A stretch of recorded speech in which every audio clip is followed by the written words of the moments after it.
All right. Hello, everyone, and welcome to Patriot Underground. Today is January 15th, 2026. Thank you so much for joining me, folks, to discover the truth beneath the surface. As always, I really do appreciate everybody out there taking the time to listen. And tonight, once again, I have the honor of welcoming my good friend and national leader, Lieutenant Colonel Riccardo Bosi of Australia One, back to the show. This is a man who certainly needs no introduction to this audience.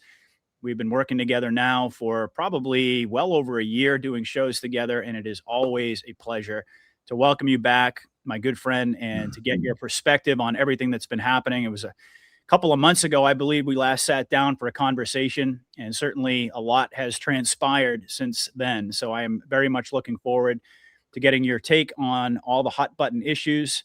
How you doing tonight, Rick? Absolutely outstanding. Thanks, Patriot. Great to be here. Good evening, ladies and gentlemen.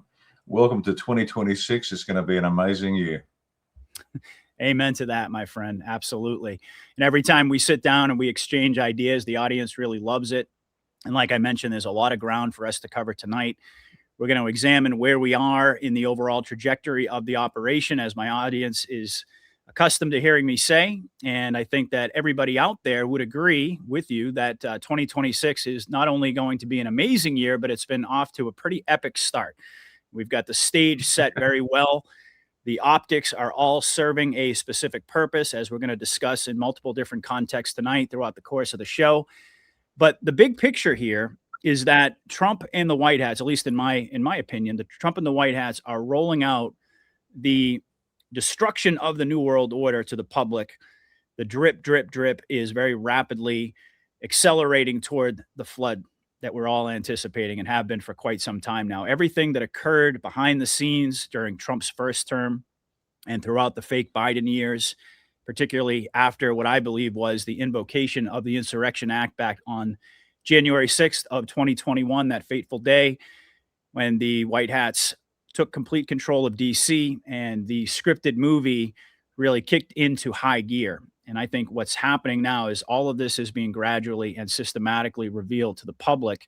And what we have, in my opinion, is a very clearly scripted insurrection going on in Minneapolis, brought to us, of course, by White Hat Production. So I thought that we could begin there tonight, and I'll just kind of lay it out before I pass the mic over to you and have you give us your take on everything that's been going on. But today it was reported that federal agents allegedly left a pile of arrest warrants and sensitive information, intel, behind on the street.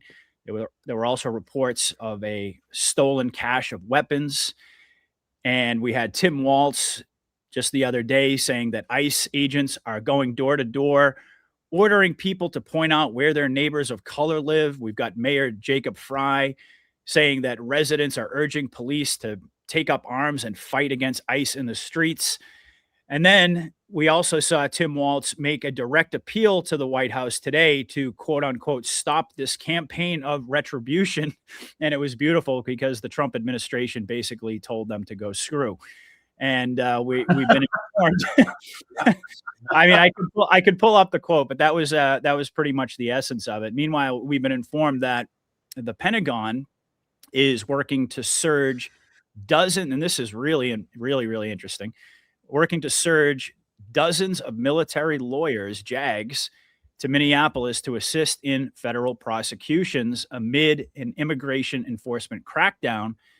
And this is according to officials that are familiar with the matter. I'm reading a quote here that was released today. In a statement, it also revealed that Secretary of War Pete Hegseth has directed the military to identify 40 judge advocate general officers that are going to serve as special assistants to the U.S. attorneys in Minneapolis. And then, of course, we had this from our great president, Donald J. Trump. This was essentially what everybody was talking about this morning when he posted it. Let me go ahead and pull this up here. I got a number of screens up as per usual. But this was the truth that DJT put out just today. If the corrupt politicians of Minnesota don't obey the law and stop the professional agitators and insurrectionists from attacking the patriots of ICE, who are only trying to do their job, I will institute, drum roll please, the Insurrection Act, which many presidents have done before me, and quickly put an end to the travesty that is taking place in that once great state. And he signed off, as is his custom. Thank you for your attention to this matter, President DJT. So I think you would agree with me, Rick, that we are seeing things heat up pretty dramatically. So why don't we begin there? Why don't you give us your take on everything that we've seen happen in Minneapolis? Of course, starting with the well, really going back in time, it actually started in the beginning of January of 2025, beginning of last year, with all of the Doge revelations. And then gradually it's been growing and growing. And we had that viral video that was put out by Nick Shirley exposing the Somali daycare fraud. And now, of course, we've got, then of course we had the shooting of Renee Good that has sparked this situation over there. So I'm curious to get your take on what's happening in Minneapolis. It looks as if it could be ground zero for this, for the insurrection, not unlike what we saw back in 2020 during the Summer of Love. As a matter of fact, I found it absolutely fascinating that where Renee Good was shot is exactly a 17-minute walk from where George Floyd and that whole event played out. Repeats are necessary. So why don't you give us your take on that? Sure, you framed it very well, Patriot, because what you're saying is the, as you said, the drip, drip, drip, turning into a trickle, turning into a flood. But it has to be done in such a way that it doesn't cause a shock to the target audience. And so what DJT has done, he's telegraphed intentions, but making sure there's sufficient what they call social proof beforehand. So the first time you'll hear a message, it'll have nowhere in your mind to sit comfortably. You've got to create a new little box in your head and say, oh, this fits there. Well, that was done with the alleged January 6th insurrection. So all of a sudden, the other guys did it first. Oh, we know about insurrections. So, oh, we've got a picture in our head, chaos, bad people doing bad things. And so now by using that word quite intentionally, oh, well, we better, whip out the old Insurrection Act, and it's not the first time. And so in the psychology and in the memory of he's right, this has happened before. Yeah, we understand it. So there isn't the shock of the new. And that's critical in terms of communicating any message. The shock of the new is always hard. Change management, that's why there's such a big business in change management. And this is a massive change management operation that is being run.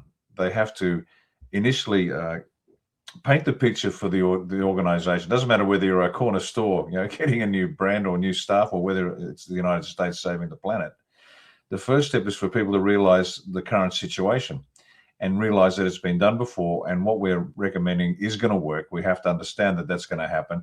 And then we prepare ourselves, we celebrate the past and prepare to embrace the new, because where we are is no longer tenable and we have to move out of it. And so behind the scenes, what people have been experiencing has been this change management process, which is well understood. And so when you look at it through that prism, the drip becomes a trickle, becomes a flood. Terms are used for the second, third, and fourth time, initially by the other side. So again, it's not DJT doing new things, it's the other side did new things, and he's just following suit. So follow leader is a very comfortable place for people to watch. And then the next part is, of course, the fact that this is it's a combination of what the black hats have intended and have done. Now, we know that there's a degree of control by white hats, but there's still the remnants of the black hats, and they're still doing bad things. And these events go back years. It's not like in the last couple of minutes, the leering centers have been established. Well, we've got the Doge events from last year, which revealed massive fraud. So the idea of the Somalis, excuse me, executing similar levels of fraud is not new. They go, oh, here we go again. So they're all accustomed to it. So they can accept it as a possibility much more easily. And so there's this whole process of waking the people up. It is ground zero. It's a great place to start. I mean, from the governor down, that poor beleaguered state needs a wire brush and a bottle of antiseptic to clean it out. And this is a great place to start. So if you go back to Walz's Walz's role as vice president to Kamala Harris, where he was elevated to national status. So once again, very intelligently putting the actors in place. So the name Tim Walz brings with it whole bunch of filth in the minds of the average person, because, and this is not a criticism. I mean, life's busy. You get distracted and you can't keep bringing new characters into the show. And so you can see what they've done is they've brought the show, they introduced the characters in the first episode, the second episode. Now we're coming towards the last episode. I remember that guy. That guy's actually, he's got some problems. I don't like him much. I understand exactly what they're doing. So it's a very sophisticated exposition of what's going on and what has to happen. And so this is now where the battle takes place. But the audience, the target audience, has already picked a side. They really have. They can see it and go, oh, I know which side I'm on. They're the good guys and the bad guys. And then you have events like the killing of the lesbian whose partner used to beat up her children and put cigarettes out on their arms. And it's hard to feel sorry for the woman who deserved what she got from one perspective. That's certainly my perspective. If in fact it really happened, because we don't know, but as it's shown. And then the backstory comes out instantaneously that Funny how that happens, she abandoned her. Yeah, it's so quick. She abandoned her children bar one to go with her lesbian lover, who beat up on the children and put cigarettes on her arm. So once again, the storyline is just the scriptwriters are excellent. They're dropping. There's not a quiet moment in this show. And so it just adds to the story that, okay, well, look, maybe she didn't deserve it, but she was a piece of crap. So I have no emotional connection to this woman. And then the evidence will come out later. Oh, she did the wrong thing. And well, it's unfortunate, but away you go. And even the White House press secretary got stuck into a reporter today in the last couple of days. I don't know when, but he asked a very loaded question, admitted that he thought that ICE were criminals, and she just laid into him. So you've got multiple supports coming into the theme, which is being pushed forward by the White House narrative. Sorry, the White Hat narrative, and the people are easily accepting it. It makes sense. Yeah, this makes sense. And your last point about the the JAG officers being appointed, as if you can just pluck 40 JAG lawyers out of your back pocket because it's, the Pentagon's got them sitting around doing nothing, waiting for such a no. This all takes time. It's been prepared. They're locked and loaded. Go. Enter stage left, and they turn up on the stage, and the audience isn't left waiting, as is normally the case with justice of any nature. You wait 3 months, you've forgotten what the charge was, and you've got no interest in it, and I don't care anymore anyway. And so you can see the speed with which all of these things are rolling out. It's a very sophisticated plan, necessary, because our adversaries have been running exactly the same program, but against us. And now we are the beneficiaries of that same process to which we have become accustomed over the years. The instant meeting of or gratification that'll come with a 56-minute commercial hour of special victims unit or some sort of police show. We've been trained to expect the answer immediately, which in real life never happens. But that's it. And so this is the Schwerpunkt. This is the critical moment. This is ground zero. So people can see, okay, that makes sense in Minnesota. Hey, guess what? The next state might have the same problem. We might need to put the same solution in. And so there's an acceptance by the people, which, and this is the real part of it, which is lawful and legal and correct. So this isn't an ambit power grab by the president. At no point has DJT taken any action that has not been absolutely legal and lawful, even the ones that seem a bit weird. But at no point has he done anything contrary to a set of rules, and the people can take great peace in that. This is the first one, and it's going to flow onto other areas as they need to do it. No doubt about it. Everything needs to be done exactly by the book. The Q drops made that very clear. And Trump has been executing his duties faithfully and lawfully this entire time. And what part of the show that's going on right now is revealing that to the public and using, of course, the mainstream media, which I happen to believe is under the control of the military, in order to put out narratives that are so easily debunked that it just compounds the lack of trust. I mean, I can't even imagine that there are still people out there who are watching mainstream media and believing what they're seeing at this point. I have to put those individuals in the category of the 4 to 6% who are just going to be lost forever. But one thing that I think is important to point out that is that 4 to 6% doesn't sound like a big number. But when you're talking about a population of over 300 million people, that's a sizable number there of individuals. And I do believe that a lot of what we're seeing manifesting in Minneapolis and in other areas, and I totally agree that this is going to spread, I anticipate relatively rapidly as the weeks turn into months and we get deeper into 2026. Uh, we're going to see this fraud that looks, I mean, it's bad enough in Minnesota. It's to the tune of billions and billions of dollars, but in comparison to other states, particularly places like California, which I happen to believe is probably going to be next on the agenda in terms of the exposure operation, it's going to make what's going on in Minneapolis look like pocket change in comparison.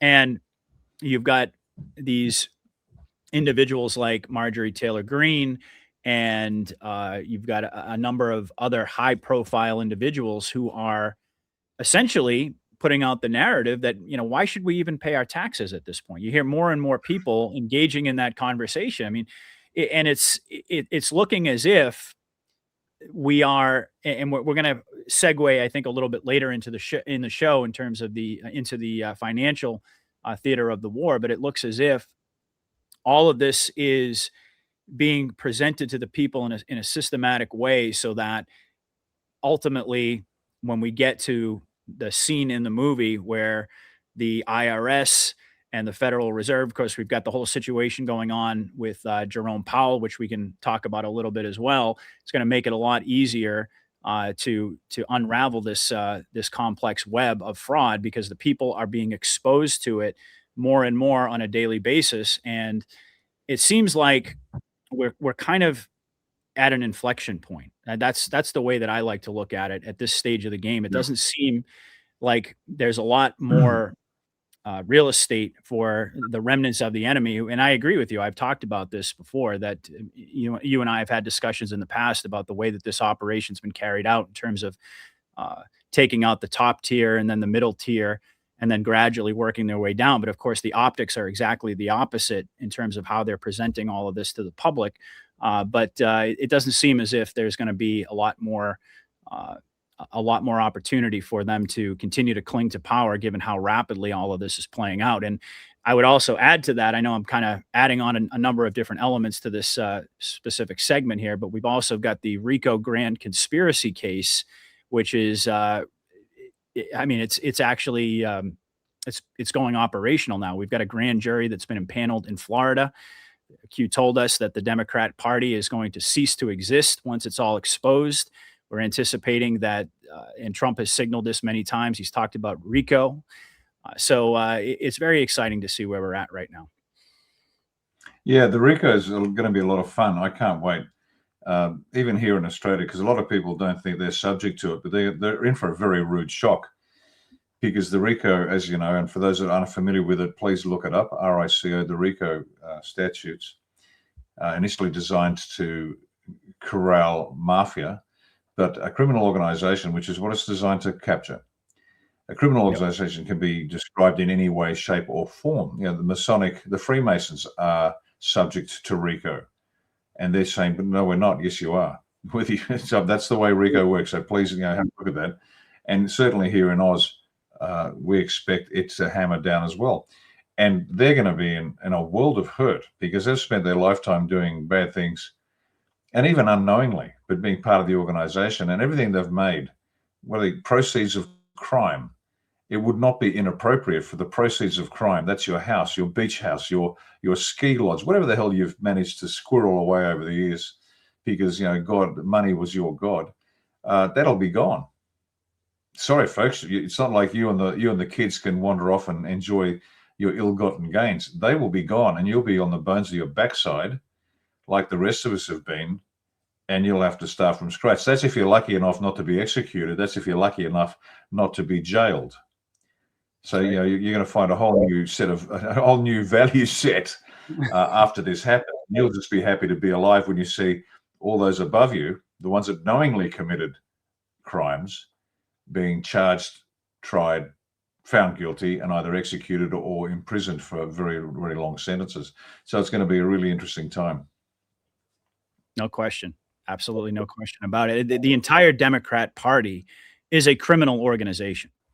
And we know it's not just the Democrats. We know it's the entire political spectrum, essentially. And I do believe that eventually that's going to come a little bit further down the pike. But the way I see it right now is that the optics that are being presented to the public are that we still have they're propping up the illusion of the two-party system, Democrat and Republican.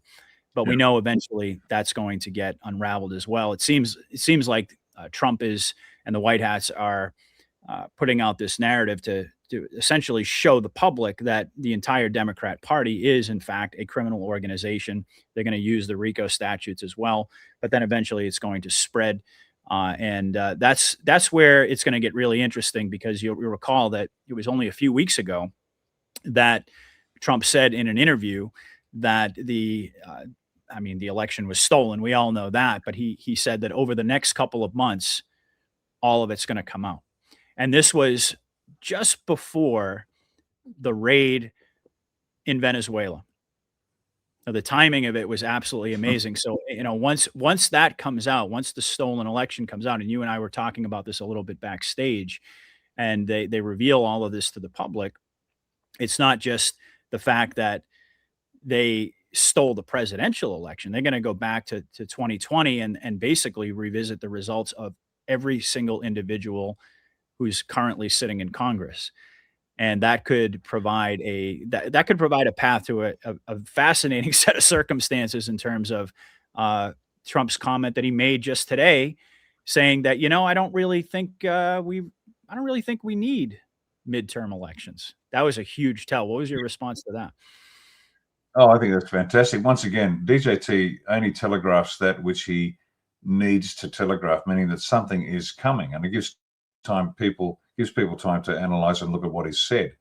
But just before I talk about that, in terms of Venezuela and election fraud, we know that the code for the smart mags was written in Venezuela, was then used to defraud the US elections. But it exceeds that. It's global elections. The elections all around the planet have been stolen. That includes little old Australia, little old me, in a number of elections that we've had. And in one election, we've contested 6 state and federal elections over the last, 7, 8 years.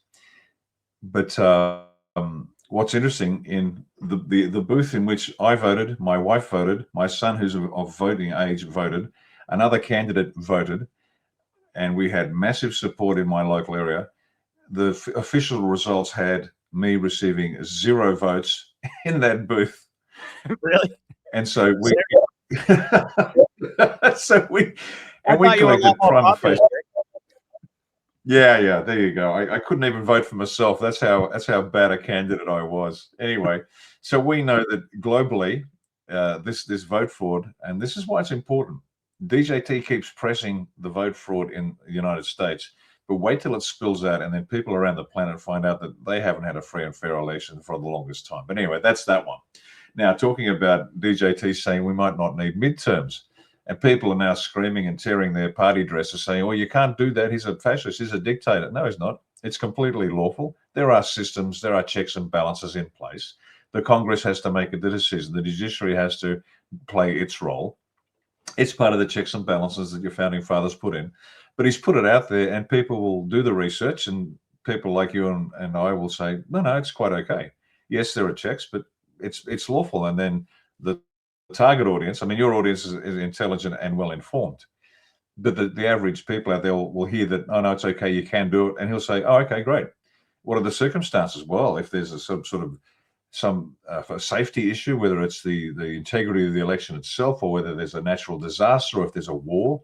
But didn't they have the elections during the Civil War? Yes, but that was different, and each situation is assessed on its own merits. Oh, okay, no problem, good.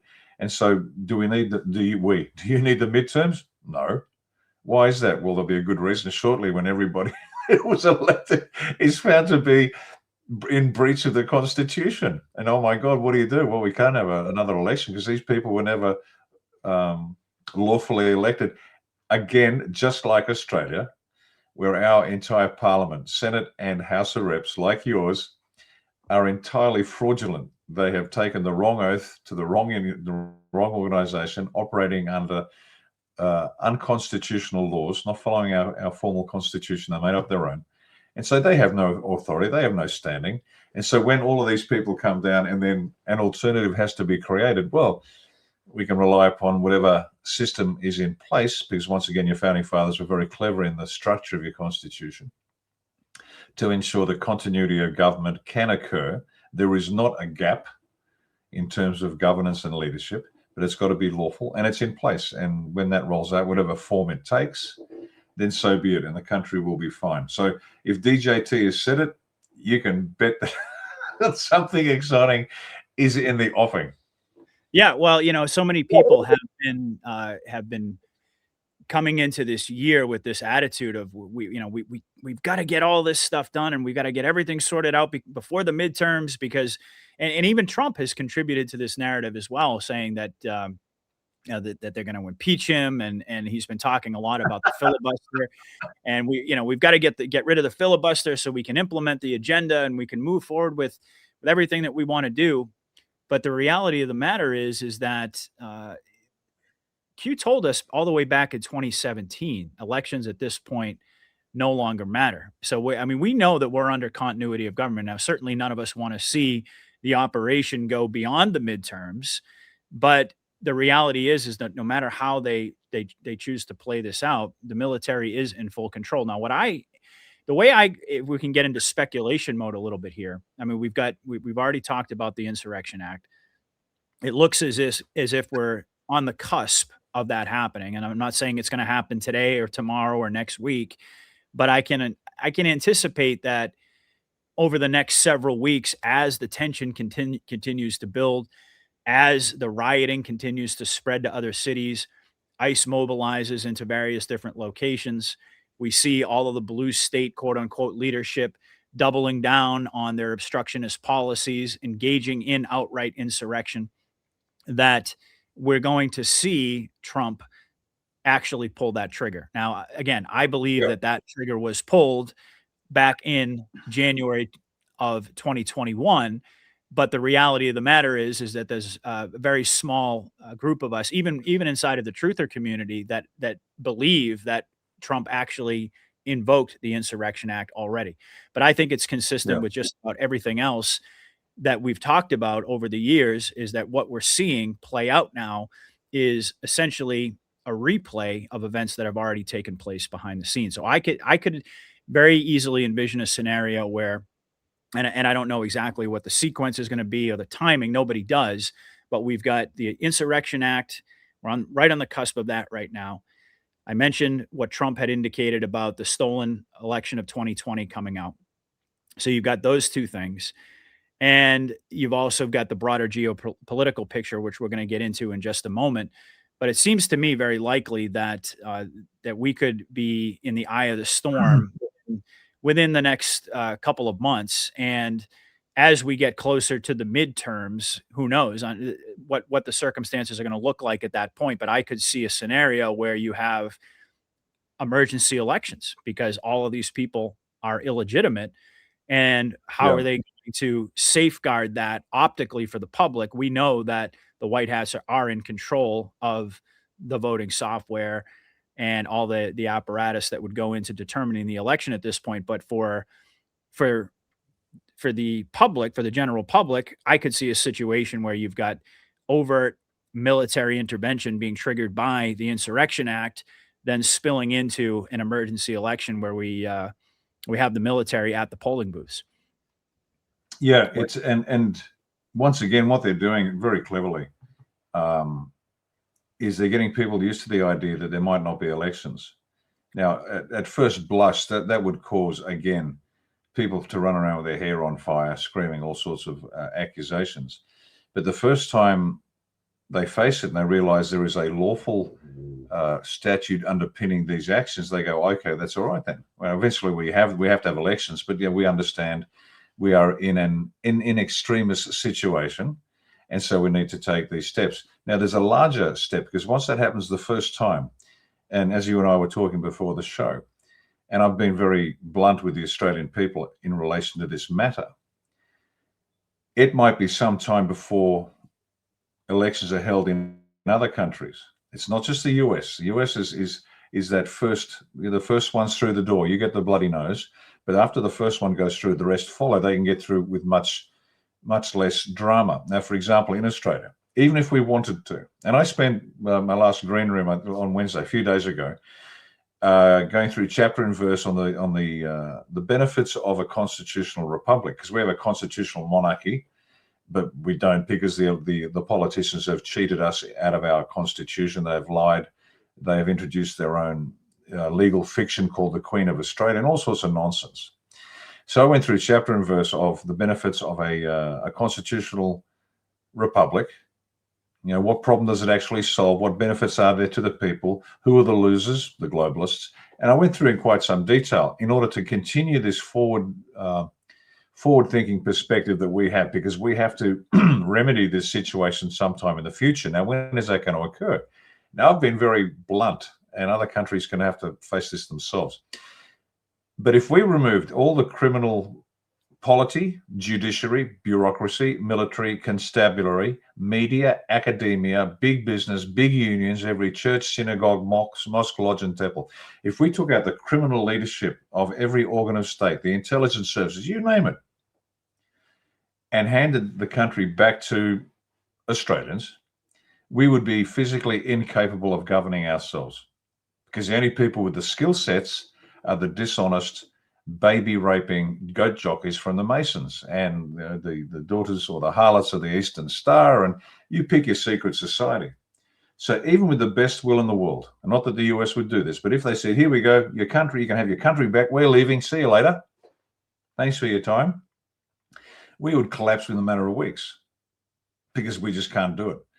What does that mean? It means that this period between where we are today and our first free and fair elections, where we can begin to start taking control of our country, is more than a few months and even more than a few years away. Now, this shouldn't come as a shock to Australians, because I've said this many, many times. It's just a statement of fact. It is as simple as that. It is just a statement of fact, as unpleasant as it might sound. And the truth of the matter is that who's going to do it?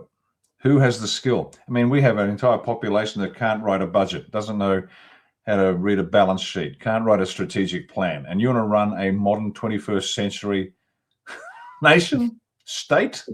You really? Oh, please. It's laughable, tragic, but laughable. And don't get me wrong, I'm laughing, but I don't find it funny. I find it galling that here we are, incapable of governing ourselves. And so there will be this period. And so what's happening in the US, just to bring it back to your point, the midterms, that's a bigger con than people understand. It certainly applies to Oz. And if I looked at the other countries around the planet, I'm guessing there's going to be something similar, where you're going to have to trust the people who have risked life and limb, they've spilled blood and treasure, it's the US and this alliance of nations around the world, to look after your best interests. Now, the safety net under all of this is that Donald John Trump has consistently said he wants the US to be for the US. He wants Australia to be for Australia. He wants Lithuania to be for the Lithuanians. He wants France to be for the French. He wants the Emirates to be for the Emiratis. Fill in the blank. He's not interested in becoming king of the world. But there will be a period, and the world should be prepared for this. And don't shoot me. I'm just the piano player, okay? Be prepared for a period of time longer than you would like, where systems have to be cleaned out, sanitized, and rebuilt. Mm-hmm. And then the people have to be trained, educated in what it means to have an active role in the governance of your country. Because if anything like Australia, and when we've been allowed to lull into this soporific state of affairs, where as long as the beer is cold and the barbecue is hot and the football is exciting, we'll just leave it to somebody else to sort out. Well, those days are done. And that's why we spent so much time in Australia, educating our people, getting them ready for the reality of governance, the reality of running a county, the reality of running a state, the reality of running a nation state, and then eventually learning how to integrate our activities into the community of nations across the planet. This is big. It's bigger than everyone can imagine, but it's just, again, so that small thing about do we need midterms? It is, the implications are quite significant. So buckle up, kids. We're going to have an interesting ride. Yeah, and I don't know if you saw this, but this was also a very interesting comm as well. Let me see if I can get it on here. You see this one? The White No, I House haven't. whole milk is back. All right. And so at first people are looking at this going, well, what's going on over here? But then if you look up in the corner, it says 45, 46, 47, and 48. You see that? And I'll give a hat tip to my friend DC Lidstone. He picked up on that one. But yeah, so they're sending very, very clear messages at this point. But one of the things that you just referenced has been something that I've thought about for a while. You know, once we get to the point, and we already know that we're under continuity of government covertly.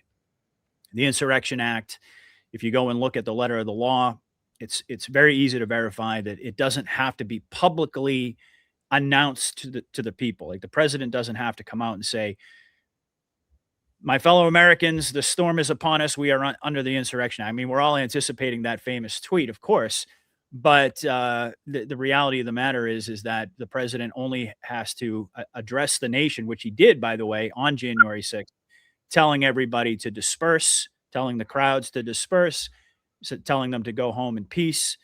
But that really is the requirement, the bare minimum requirement for the Insurrection Act. So we know, at least we suspect. I'm very, very firmly grounded in that opinion that we've not only been under continuity of government, but more specifically, the Insurrection Act was declared in the aftermath of the stolen election. But having said that, like I mentioned before, most of the public has absolutely no idea. And so once the military intervention becomes overt, once the Insurrection Act is declared, and we're in a place, and along with that, that's why I coupled it with the revelations about the stolen election, not just for the president, but for all the down ballots. Everybody in Congress essentially is going to be proven. Maybe not everybody, but a vast majority are going to be proven to have been fraudulently elected. That puts us in a very interesting, unprecedented place. And the question really then becomes, well, and this is related to what you were just saying in terms of, well, who's going to govern the country? So how long is that overt military intervention presence going to be in place? And I've wondered about that. Do they have people waiting in the wings who are ready to step up? I mean, I'm just talking here in the US for now, but we could certainly apply the same question across the board, Australia as well. Do they have individuals waiting in the wings who are ready and have been prepped and prepared to take on at least a temporary role in terms of continuity of government, or does the military actually remain essentially in control of the country, and for how long? We know that as far as the insurrection itself, it's going to be very clean and swift. They're going to, once that lever gets pulled, I have no doubt that the military is going to come in and do what they have to do to clear out the remnants of the enemy. But then at that point, we're faced with that problem of who's going to run the country, who's prepared to step up into that leadership role, and how long can we anticipate that there's going to be military presence in every major city in America? Yeah, it's a great question, and it's, as in terms of a planning problem, it's the sort of thing I should get on my desk, but not this scale. And the approach, and I'm speculating now, but the approach would be this: you're going to clean out the worst of the filth. They just have to go. There'll be a few that are still useful, and so you turn them. See, when you're running an op, if you take out one of theirs, they're down one, and you're just sort of basically you're up one because they're down one. But if you flip an opponent, you're up two and they're down one. And as you flip, it creates your power. So you're stuck with this unpleasant but necessary task of dealing with traitors, murderers, you name it, and have them under your control, basically double agents that are now working for you. And this is this is military history since Cain killed Abel. It's the way you got to fight wars. It's unpleasant. You work with these people, but you got to, because they can do things that your clean skins, with clean hands, are unable to do. Simple things like how to prepare legislation and get it passed. Who knows how to do that? Politicians. Non-politicians haven't got a clue. So you'll get a handful of the politicians, a handful of the bureaucrats, a handful of the military. Pick the ones that you've got leverage over, and leverage, as you can imagine, comes in the form of a 6x8 photograph that if the world saw it, they'd be sucking on a 12-gauge shotgun. You've got leverage over these people, and they will start following orders. Now, on top of that, you're going to have somebody absolutely trustworthy to keep an eye on them. So if they put a foot wrong, and we've already seen evidence of this, even in the US, they put a foot wrong, the deal is now null and void, and they get executed. The famous one, of course, is Nancy Pelosi. She took the deal initially, and then she joined one of many attempts on the president's life. And when they found her guilty of that, the deal was null and void. They frog marched her off. The famous photograph of the marshals arresting her they didn't handcuff her, but they marched her out of the room, and she was executed and dealt with. So what the act of playing Nancy Pelosi has just been continuing. And so that's how we're going to do it. And I presume that in Australia, which is look, we're the same. We're just slightly smaller than continental US, if you don't include Alaska, which is slightly smaller, but with a population of less than 10%. And we got something like 25, 27, depending on how many you want to count, million people, and you got 330 million. And so it's a big, massive land, but an easier problem to solve in terms of the hierarchy of the institutions and the power mechanisms in place. So once you get a hold of the people, you can replace them. The people won't necessarily know that these are bad people. They'll probably select people that are popular but crooked, and they won't necessarily have their crookedness revealed immediately, probably down the track. But immediately they'll just get up there and they'll do what they're required to do. They'll prepare legislation. And then as long as you've got somebody monitoring their work, like a teacher at the front of the classroom, don't talk, keep your heads down, keep writing. When you finish your assignment, bring it up here. I'll have a look at it. I'll red pen the thing, send it back to you until it's back in shape. So there are mechanisms, well-practiced mechanisms, to take a completely flawed system and then turn it around to at least minimize any potential collapse. Because once again, if the system collapses, the black hats win. The system must continue running. There might be a few bumps along the way. There might be areas of the country that are suffering more than others. But as long as the entire nation continues moving forward in a reasonably measured way, then the white hats and we have a chance of victory. We cannot afford, nobody can afford for the system to collapse. That, not for an extended period. Yes, the scare event, yes, will take place. Yes, people will go to their bank accounts and then they should be wearing brown corduroy trousers that day because it's going to be embarrassing otherwise. But once they've got everyone's attention, then they can move on. Yeah, absolutely. Absolutely. Well, what you just described is in essence what we have we've speculated has been going on now for quite some time. And then, so once the military makes its presence known and once the floodgates really open, it's going to be interesting to see if they proceed in a similar manner with keeping a lot of these individuals in place, perhaps delaying the exposure of their criminal activity for the betterment of the country long enough for Americans and indeed people around the world to rally around their responsibilities in terms of being able to actually run the nation. And I know that that's been something that has been a very, very consistent message. You and I have talked about that. I mean, you talk about it all the time on your show and on other shows, but we've had several conversations centered around that exact topic. And we're going to, I think, put a finer point on it as well throughout the course of the show tonight in terms of what our real priorities are, why people need to go through this experience, why they need to feel the pain, as you put it, in order to get it. I mean, really, that's what this is all about. It's bringing people under in a controlled environment, but bringing people to the precipice. Because, as Q told us, only at the precipice will people find the will to change. And then in brackets it says to participate, and that's exactly what it is that you've been so concerned about in terms of moving forward.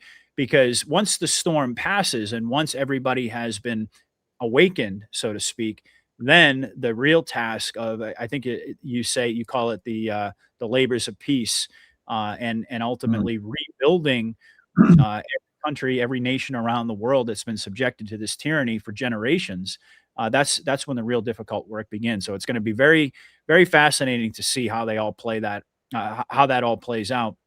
I mean, we're all so focused on getting to that breaking point where the floodgates finally open, but we don't really have too many conversations about, well, what happens after that, right? You know, how is the country going to continue to move forward? And indeed, that I think ties directly into why it had to be this way, why people have to experience this scare event or series of scare events and realize how close we were to the abyss, and that indeed it was the U.S. military and the alliance, the worldwide alliance of the Q operation that saved humanity. But then the question after that becomes, well, now that we've been saved, now that we've been rescued and pulled back from the abyss, how do we move forward collectively as a people? And tying into that as well, I'm curious to get your take on this. This is also speculative, but we're kind of in that zone right now.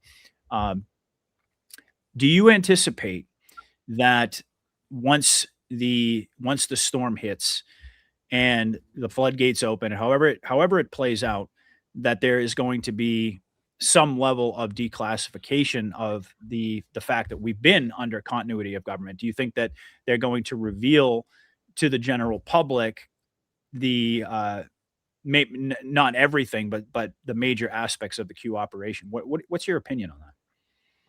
Yeah, they'd have to, because the legality, the lawful nature of the actions taken are paramount. That's the foundation upon which everything, and I mean everything, rests. I So agree. it'll be necessary to explain in detail. And so people sit back and go, oh, okay, no problem. So when he said that, that was okay. When he did that, no problem. And that's that trust. Now, trust has been completely eroded, which is a good thing. It truly is, because we've been too trusting of our betters, those that presume to govern and lead us. And we Exactly. believed everything they said, whether it was the medical profession, whether it was the media, fill in the blank. That trust is now crashing, which is fantastic. It is a Mhm. necessary precondition now to rebuild the trust. And hence, once again, ladies and gentlemen, I know you've heard it 1,000 times, that everything the DJT and the White Hats have done from the very, very, very beginning, and this is one of the reasons why it's taken so long, is it had to be lawful. Unilateral ambit action would have negated everything.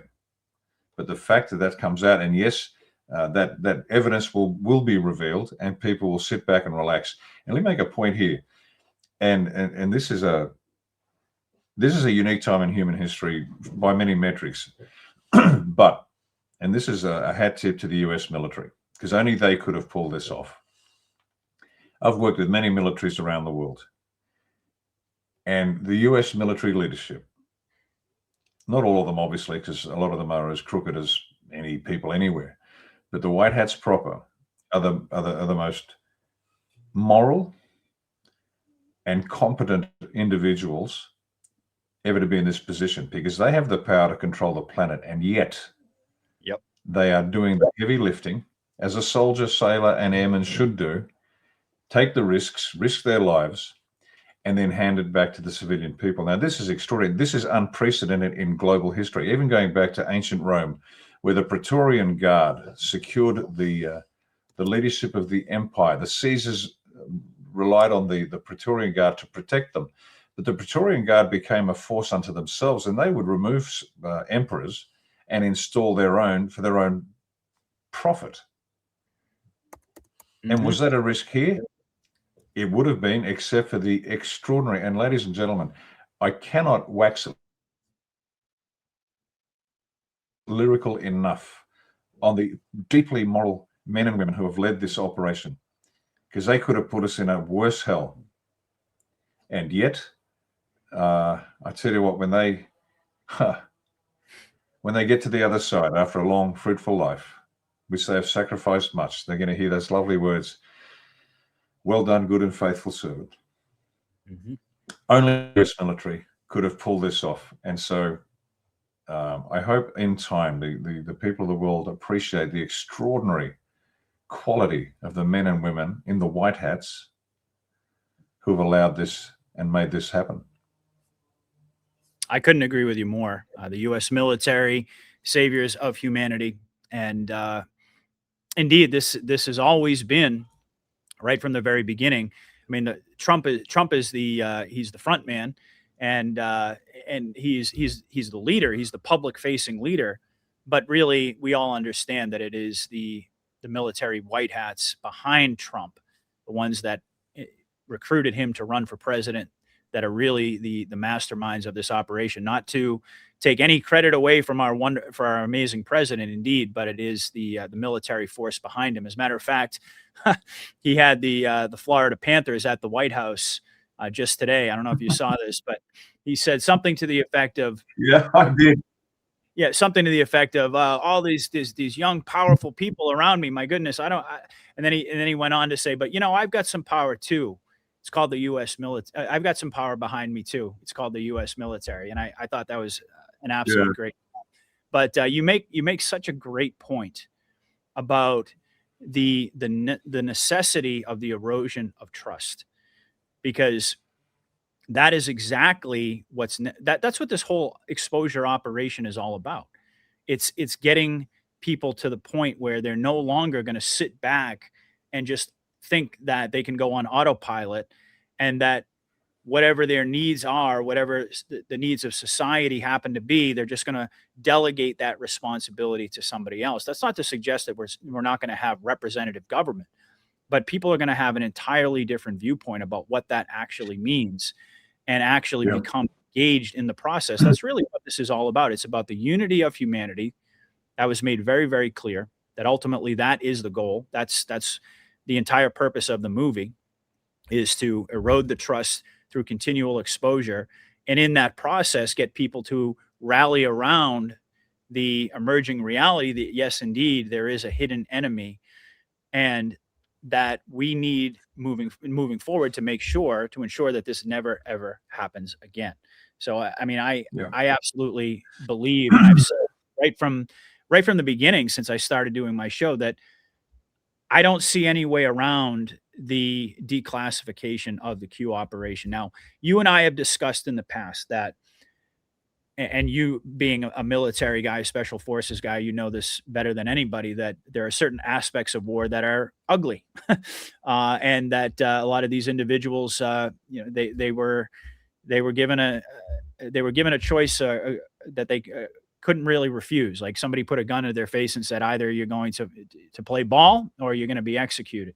So there may be certain aspects that never get declassified, or at least might not be for Mm. many, many years until the public is really ready. But having said that, you think about what we've already gone over tonight: the Insurrection Act, the stolen 2020 election, the revelation of crimes against humanity. Of course, the Epstein story is not going away, no matter no matter how many times Trump gets up there and he says, "Oh, we need to stop focusing on Epstein." He knows exactly what he's doing in terms of that reverse psychology, keeping that on the front burner for everybody. But once all of these things play out, and we get the revelations of the crimes against humanity, we get the full declass, we learn about the stolen election, we learn about COVID, we learn about all of their different crimes. To me, it would seem uh, completely logical that the general public, who certainly they don't know anything about, they've heard of QAnon, as the media calls it, but they don't really know anything about it. All of a sudden, it's gonna read like prophecy. I mean, to us, it already Mm. does, but even to the general Yeah. public, I do believe that once the veil is lifted and people realize, holy crap, everything that these crazy conspiracy theorists have been talking about has actually played out. They're gonna go and look at all of these Q drops, and people are gonna be able to figure out. They're gonna be able to connect the dots and say, well, clearly there had to have been some sort of a military operation going on here. And I've disagreed with a lot of people that I have great respect for. Certainly, some of the people that I work with, and I've been working with for years, have asserted that they think it's more likely that the movie is just going to somehow segue into reality without a declassification of the fact that we've been under continuity of government. And I just don't see how you can do that. And then if you tie that into what we were just talking about in terms of the erosion of trust. If they're not, I mean, what good is it to reveal all of these horrific crimes, but then not tell the truth about how the enemy was actually defeated, and how to and how do we rewrite the history books if we're not being honest about what actually played out? So timing is everything. We know that. And the sequence, I'm sure they have all of this stuff mapped out, but I really don't see any way around them essentially squaring with the people and saying, yeah, we've been under continuity of government. You've been watching a movie to a degree. I mean, and I don't know how far they're going to go with that, but you might recall, and I'll never forget it because it happened on my birthday last year, May 31st, when Trump retruth that post about Joe Biden being executed. You remember that? Yeah. Joe Biden being executed and replaced with a clone, or it was something along those lines. But to me, that was a very solid calm that this is going to be the direction that ultimately they're going to have to go, because there's simply no way to rebuild society on a foundation of trust if you don't tell the people the truth about what they've been witnessing. And what greater red pill would it, all the normies out there, for the military to get up there and say, yeah, you know what? We've actually been under continuity of government. And that guy Biden that you thought was the president for 4 years, that he wasn't the real Biden, and so on. I mean, some people have the opinion that that would backfire and that would cause even more turmoil. I happen to think that on the other side of all of this disclosure, that's actually going to help heal the country. Yeah, it's absolutely necessary. I agree entirely. The truth must come out now. You've said it yourself. Timing is important. There are some truths that'll take some time. For example, let's say that Kennedy was never assassinated back in '63. Now, enough time has passed for the people whose lives were devastated by that event. They have now passed, and there can be, you and I can process that intellectually and go, oh, okay, that makes sense. Now, those that suffered the pain of the event, they had to pass before that could come to light, if it's true. Same now. There are those who are emotionally impacted by, say, Charlie Kirk's death, and if it is revealed, I'm not saying it is, but if it is revealed that he's in Valhalla, he's off to the side, and initially I thought, like many people, I thought, wow, this is going to backfire unless they handle it very carefully. Well, there's two parts to handling it. One is letting enough time slip before you reveal it. Secondly, the awful truth is so great that even the most resistant individual will realize, wow, that was unpleasant, but I can see now why it was necessary. And there will be eventually another category of truths that might never be revealed, that are just too shocking, the impact of which would be collapse society. And as I said before, if society collapses or a nation collapses, then the black hats have won. So we're treading this amazing line between truth, force and fraud. Thomas Hobbes, war is a combination of force and fraud. And so the white hats are treading this line very, very gently. Truths will come out in quick time. Then maybe in the medium term, some more truths will come out. In the long term, some more will come out. And then eventually there'll be some that just won't, because it is just too much for the planet. And when we're talking long-term truths, I'm talking about 100 years. And then beyond that, there might be things that never come out, and people just accept it, because that's the reality. We can't tell a 3-year-old the awful truth about a whole bunch of things. And I don't mean to be condescending, but when people have been so demoralized, have been brainwashed, they've been drugged, they've been made sick and ill, they are incapable of accepting it. And the analogy I use, and it's a good one, is the release of the prisoners from the concentration camps and the forced labor camps in Nazi Germany. The Americans arrived, through the gates open, and they just sat there waiting for instructions. They were so demoralized, which has been the intentional strategy of our adversaries. They couldn't eat meals because their digestive system was so degraded. It would have killed them to have eaten a steak, so they had to give them a very thin soup to slowly build them back up. Psychologically, the process is identical. You just can't take the people and shove the ugly truth in their face in one hit, because they will go into individual psychotic shock. And if enough people do it, you've lost an entire and society nation. collapses. And now, what are you going to do? Yeah, absolutely. And it's like you said, we want, and I'm paraphrasing a little bit, but we want the truth to come out. We want full disclosure, but not at a price that we're not going to recover from. And that really is, Correct. that's the very fine line there. But I happen to believe that once the floodgates open in terms of the crimes of the deep state and the election fraud, the COVID depopulation agenda, all of their various different crimes against humanity, and certainly the pedophilia, the satanic ritual abuse. I mean, once all of this comes out, I believe that the public is going to very rapidly, probably not as rapidly as we want, but I think much more rapidly than most folks would anticipate. There's going to be a switch in their consciousness. There has been the argument that it's been made by many that people are just simply incapable of handling these truths and these realities, and I've pushed back against that really from day one, saying that in essence, what we've got here, and you pretty much described it with the metaphor you just laid out, is arrested development. We have an entire nation of people in many nations all around the world of adult children, because they've been coddled, they've been lied to, they've been deceived, and they've been essentially programmed to be hostile and resistant to the truth. But once the truth actually gets presented to the public and they have the ability to process it, and that's another reason why this has been such a long drawn out process, I think there's going to be that reversal in consciousness where truth suddenly becomes popular, and people are going to be hungry for it in the same way that we were when we first woke up. And that's also the reason that I made the case for full disclosure. And I always say that it has to be done in a way that is responsible and indeed with military precision. But I mean, so you're not going to put frazzle drip and all of these horrific videos up on the big screen so that everybody can be shocked and traumatized. A lot of people won't come back from that.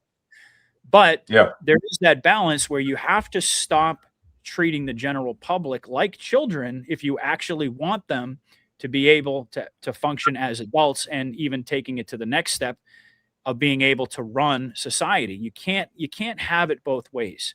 You can only protect people's consciousness so much without still keeping them in that state of arrested development where you have this assumption that adults don't have the ability to accept reality. And if we can't get past that, then essentially what you were just talking about in terms of the inability of people to run the country and to step up and to meet the responsibilities of being citizens of a free and sovereign nation is not going to happen unless you give people the truth.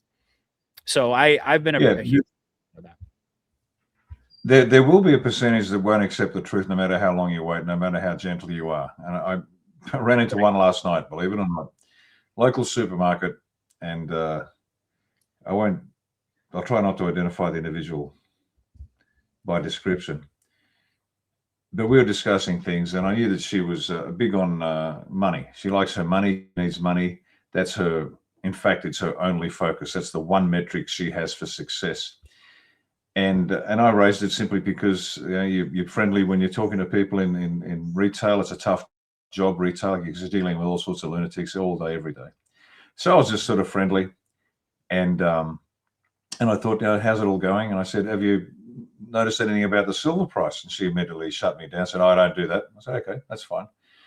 But very quickly, she knew that who I was and what I did. She said, well, are you still running that silly show or not? And it turned into abuse. And it was quite interesting. I didn't get offended by it at all, because I could tell, and there's another category of person why they won't accept it. We've all had, most of us, if we admit it, have had spiritual experiences, both positive and negative. We've seen what lives on the other side. And I'm not going to go into too much detail. But her ridiculous, irrational arguments, and at one point she said that I was just a lunatic screaming into the wind, or whatever the expression was, and got quite abusive. And I had said or done nothing wrong to provoke that. And it was clear that, was she possessed? No. But the little cartoon of the angel and the devil, and one's whispering and the other's whispering the other side, and you're stuck in the middle. Well, it was like the angel had been kicked off the shoulder, and there was just this demonic voice coming through her, because she was irrational. She was inexplicably angry, because what I was saying was at variance with her mental construct, and she would, in no time ever will she ever accept anything other than what she says is true. And unless there's money involved for her, she's not interested. She thought I was a fool for trying to fix the problem. No, there's no corruption. Everybody's great. Money matters.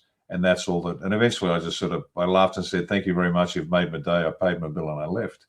These people will not survive. And ladies and gentlemen, as cruel as it sounds, there's nothing we can do. As a younger man, I used to be fascinated with the psychological processes of how people ended up where they were. After this long journey through politics, I can tell you, if people don't want their minds changed, I go, great, see you later, au revoir. We'll see you later. That's your life, and I don't have time for it anymore because I've got a bigger game to play.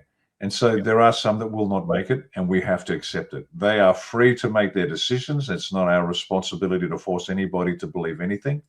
We persuade if we can, and if we can't, we let them go. Absolutely. Absolutely. And I what you just described, I think is sort of a microcosm of what we're seeing on display and what we'll continue to see on display as this process plays out, this mass psychosis that's been induced by the enemy. I mean, on the one hand, I scroll through social media and I mean, you're seeing it everywhere now with what's going on with ICE and particularly in Minnesota being the focal point, like we just talked about. But these individuals who are, I mean, they certainly they appear to be possessed by some demonic entity, and I think that those individuals fall into that category of the 4 to 6%, which we mentioned a little bit earlier in the show. But that's millions of people that we're talking about. That's not a small number of people who are not going to make it through this process and in various different ways. I mean, we can't be naive and think that once these horrific realities are fully disclosed to the public, that everyone out there is going to be able to process that information. A lot of people are going to, I hate to say it, but a lot of people are going to be jumping off bridges. A lot of people are going to be reacting violently. And indeed, I think that is exactly the reason why it's had to be a very slow and from our perspective, a very tedious process to go through so that you can reach that critical mass of people who have been front loaded and essentially preconditioned to be able to process all of this information. That really is that's something that we can never ever forget, because so often as the awakened or the pre-awakened, as I like to call us, we forget what it's like when you're actually going through the process of awakening. And we were actually willing to go down that road. Like we had a spiritual inclination. We had this connection to God that ultimately led us down this path. We're talking about millions of people out there who have no spiritual grounding, who have no connection to God.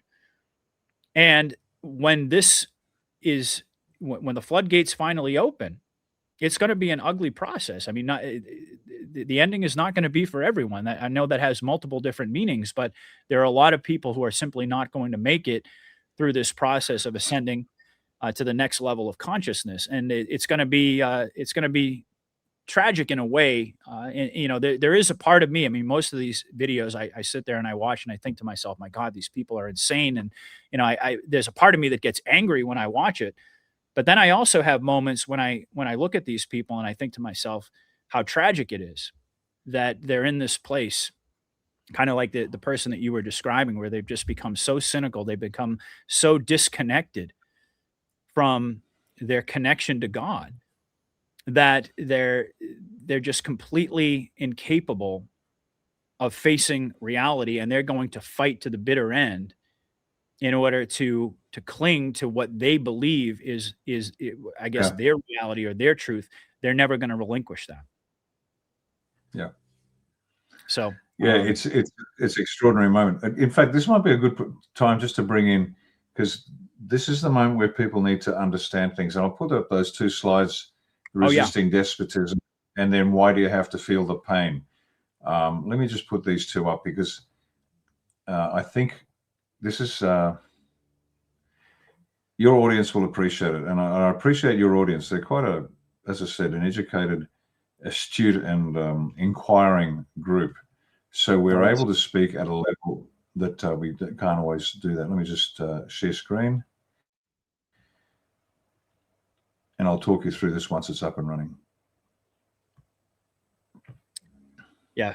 Well, I am a little bit biased because it is my audience, but they are this most incredible group of people out there that I never even knew existed until I actually started doing a show. And all of a sudden I realized, oh my God, there are just so many salt of the earth people out there who truly get it. You and I have mentioned this before in the past. I know that's one of the reasons you like coming on, because we can go into areas that you're not really capable of going on other platforms. And I consider that to be the highest compliment. So let me go ahead and pull this up. And what are you doing? It's a genuine pleasure, because people like your audience are the leaders of the future, whether they know it or not, whether they want it or not. It's incumbent upon them to lead the country in whatever large or small way they feel so drawn. Not everybody has to become president of the US. Just having a good local leader in your school board or whatever is profoundly important. This is where General Mike Flynn's exactly right. Local action starts small. Historically, after the collapse of a system, a government, a nation, the best way to repair is to start small. Don't design the new presidency. Get in there and design the new school board. Get in there and design the new council. Get in there and sort out the local sheriff's office. Start small and build from there. And that's the way we have to do it. Okay, have you got that resisting despotism slide up? Yes, sir. Okay, let's go. Okay, ladies and gentlemen, these two slides struck me, and I thought I'd share it with you because it's deeply important, and it reflects upon the deep wisdom of not only your founding fathers, but many of your historians, your current historians. It's just extraordinary. The erudition, the intellectual integrity is just beautiful. It brings tears to my eyes. But here's one from Thomas Paine. And you'll know Thomas Paine, the author of documents such as Common Sense and others. But here we go. From a small spark kindled in America, a flame has arisen not to be extinguished. Without consuming, like the ultima ratio regum, which is Latin for the last argument of the king, and what the king says it goes. Unlike that, it doesn't consume, but it winds its progress from nation to nation and conquers by a silent operation. Man finds himself changed. He scarcely perceives how. He acquires a knowledge of his rights by attending justly to his interest. And that speaks to that local action. He acquires a knowledge of his rights by attending justly to his interest, and discovers in the event that the strength and powers of despotism consist wholly in the fear of resisting it, and that in order to be free, it is sufficient that he wills it. In order to be free, it is sufficient that he wills it. There are more of us than them. If we stand up, they lose. That's point number one, because people say, what do we do? What do we do? What are we supposed to do? Withdraw your consent. That's right. All we have to do. Is it going to hurt? Maybe. Now, on the other side of it, next question. Why do we have to feel the pain? Why do we have to feel the pain? Well, this is Alan Shaw. He's an historian. He's won a couple of Pulitzers as well as other prizes. Quite an extraordinary man. And he said this. In the colonial world, and this is talking about 1775 leading up to the American Revolutionary War. In the colonial world and the European world, democracy has a bad name. It was a synonym for anarchy. Now, as I read the next words, I want you to think of Donald J. Trump and the United States. It had the reputation of being turbulent as a system exploited by ruthless politicians called demagogues, people who pandered to the passions of the common people in order to whip them up and get them to do passionate things, and to get government to serve them and to prey upon the property of the more wealthy people. Well, that sounds a lot like Donald Trump, and the more wealthy people are the globalists. So this is 1775, and when I heard this, I just smiled and thought, wow, nothing changes.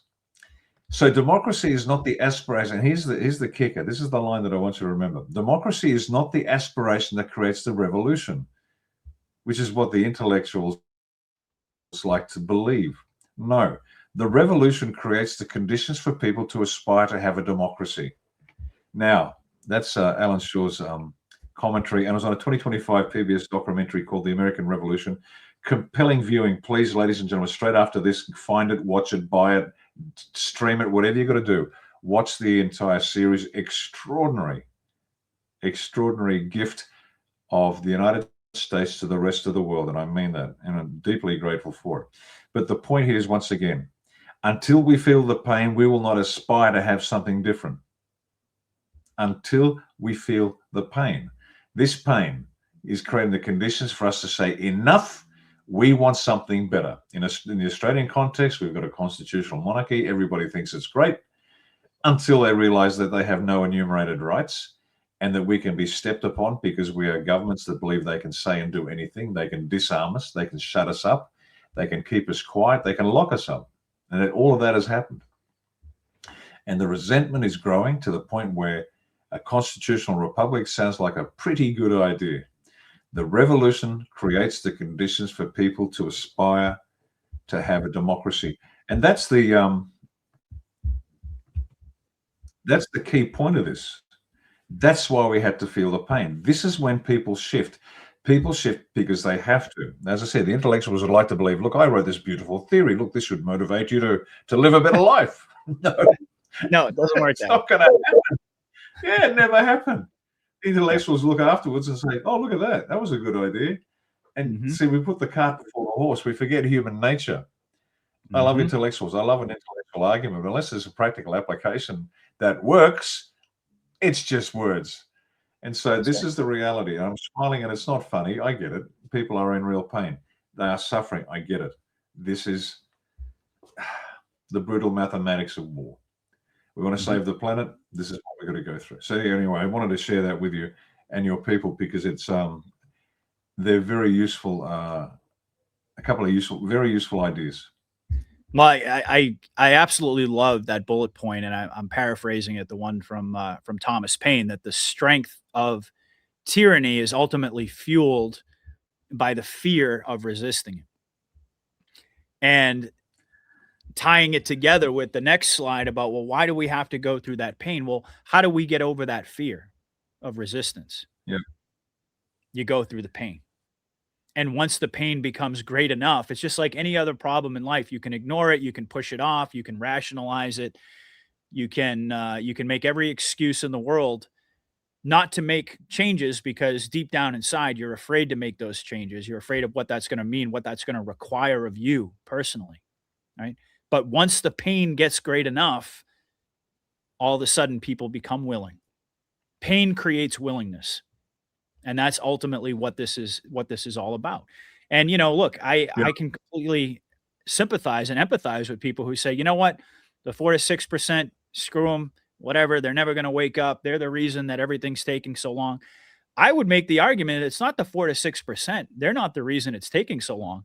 It's getting the other 94% where they need to be. It's not the 4 to 6%, but they've already calculated that they've baked that into the cake, so to speak. That's part of the recipe. They already know that not everybody is going to cross the finish line, but that critical mass of 90+% of people, I mean, different percentages have been thrown around, but if Q tells us that 4 to 6% are going to be lost forever, they're not going to make it to the other side. Simple math. You're talking somewhere in the mid 90s in terms of percentage of people. They don't necessarily need to be fully red pilled ahead of the floodgates opening, but they have to be conditioned to be able to process and accept the truth. Otherwise, like you said, it's going to be completely counterproductive, and that's putting it mildly. Society will collapse. But that's really that what we're going through right now is getting people to the point where they finally say enough is enough. And they're no longer scared. It's similar to it relates to what we were saying about people starting to wonder, should I even pay taxes? Right. And I'm not putting myself in a position. I'm not a financial advisor. People have to make their own decisions. I've given my perspective on it. But the point being is that more and more people are starting to challenge the things that they've been afraid of because they're being presented and such fraud and such waste and such abuse just in terms of their tax money. I mean, that's to say nothing about the crimes against humanity, about the fact that their vote doesn't matter, the fact that that they tried to kill us all. I mean, all of these things are going to come out. But just in terms of finances, people are getting to the point where they're ready to start making decisions that they never would have even never would have even considered in the past because they've been presented with the truth about where this money actually goes. And another point I wanted to quickly touch upon that you brought up is something that I've been conveying to my audience, my belief, because I asked myself this question a long time ago. Why is it that I understand? Why is it that I can see and other people can't? And I remember when I first woke up, your initial, and I talked about, when you get red pilled and you finally awaken, you become hungry for the truth. You not only do you want to seek out more truth for your own knowledge, but you also want to spread that around. You want to share that with people. But of course, we've all experienced what it's like to try and red pill the normies. It doesn't work. And so what is the purpose? I mean, why were we pre-awakened? Why were we put in this position where we can see things that the vast majority of the world can't see years ahead of time? And I think it's exactly what you talked about. It's ultimately because each and every one of us, God has a plan for all of us. And certainly I think you and I being, I guess you could say, focal points in the truth community, to a certain extent, our role has been already revealed in terms of, what we're supposed to be doing at this specific time. But once we get to the other side, there's a whole new set of circumstances that's going to involve everybody. It's going to be an all hands on deck situation where everybody out there who's listening right now and who's going to listen to this on the replay was chosen for a reason, so that you could be the steady, calm presence in the lives of all of these normies as they're going through this transition of awakening. So it's going to be not only is it going to be hand holding, I guess you could say, I don't mean that in a condescending way for all of our fellows out there, but ultimately, whether you realize it or not, if you're pre-awakened, you're already in a leadership role. And that ultimately God is going to reveal his will for what role you're going to play as we rebuild on the other side of the storm. So I thought that was an absolutely fantastic point that you made. Anything else you wanted to add to that before we pivot? Yeah. What you just said about God's got a plan for us all, that is so reassuring, but so important, because you get all sorts of wonderful ideas about the godlike nature of humans. I can manifest whatever I want. It's not happening. Well, you're not manifesting properly.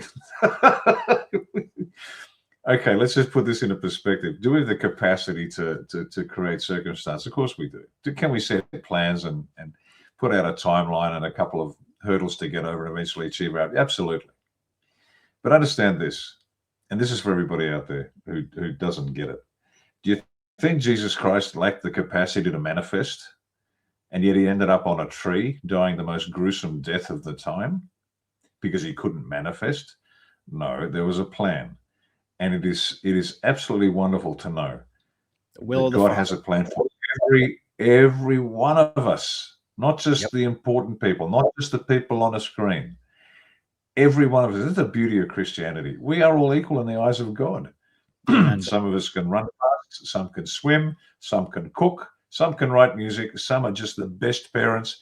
Excuse me. Some can kick a pigskin a long way. It doesn't matter. We are all equal. And when people really integrate that into their lives, then becoming a moral person is quite an easy task. It really is. And that's why it's the first aspect of our end state. We want a moral people. The rest follows from that. And once we really integrate that we are equal in the sight of God, all of us, then it's easy for us to see someone who is struggling to reach down and lift them up. Mm-hmm.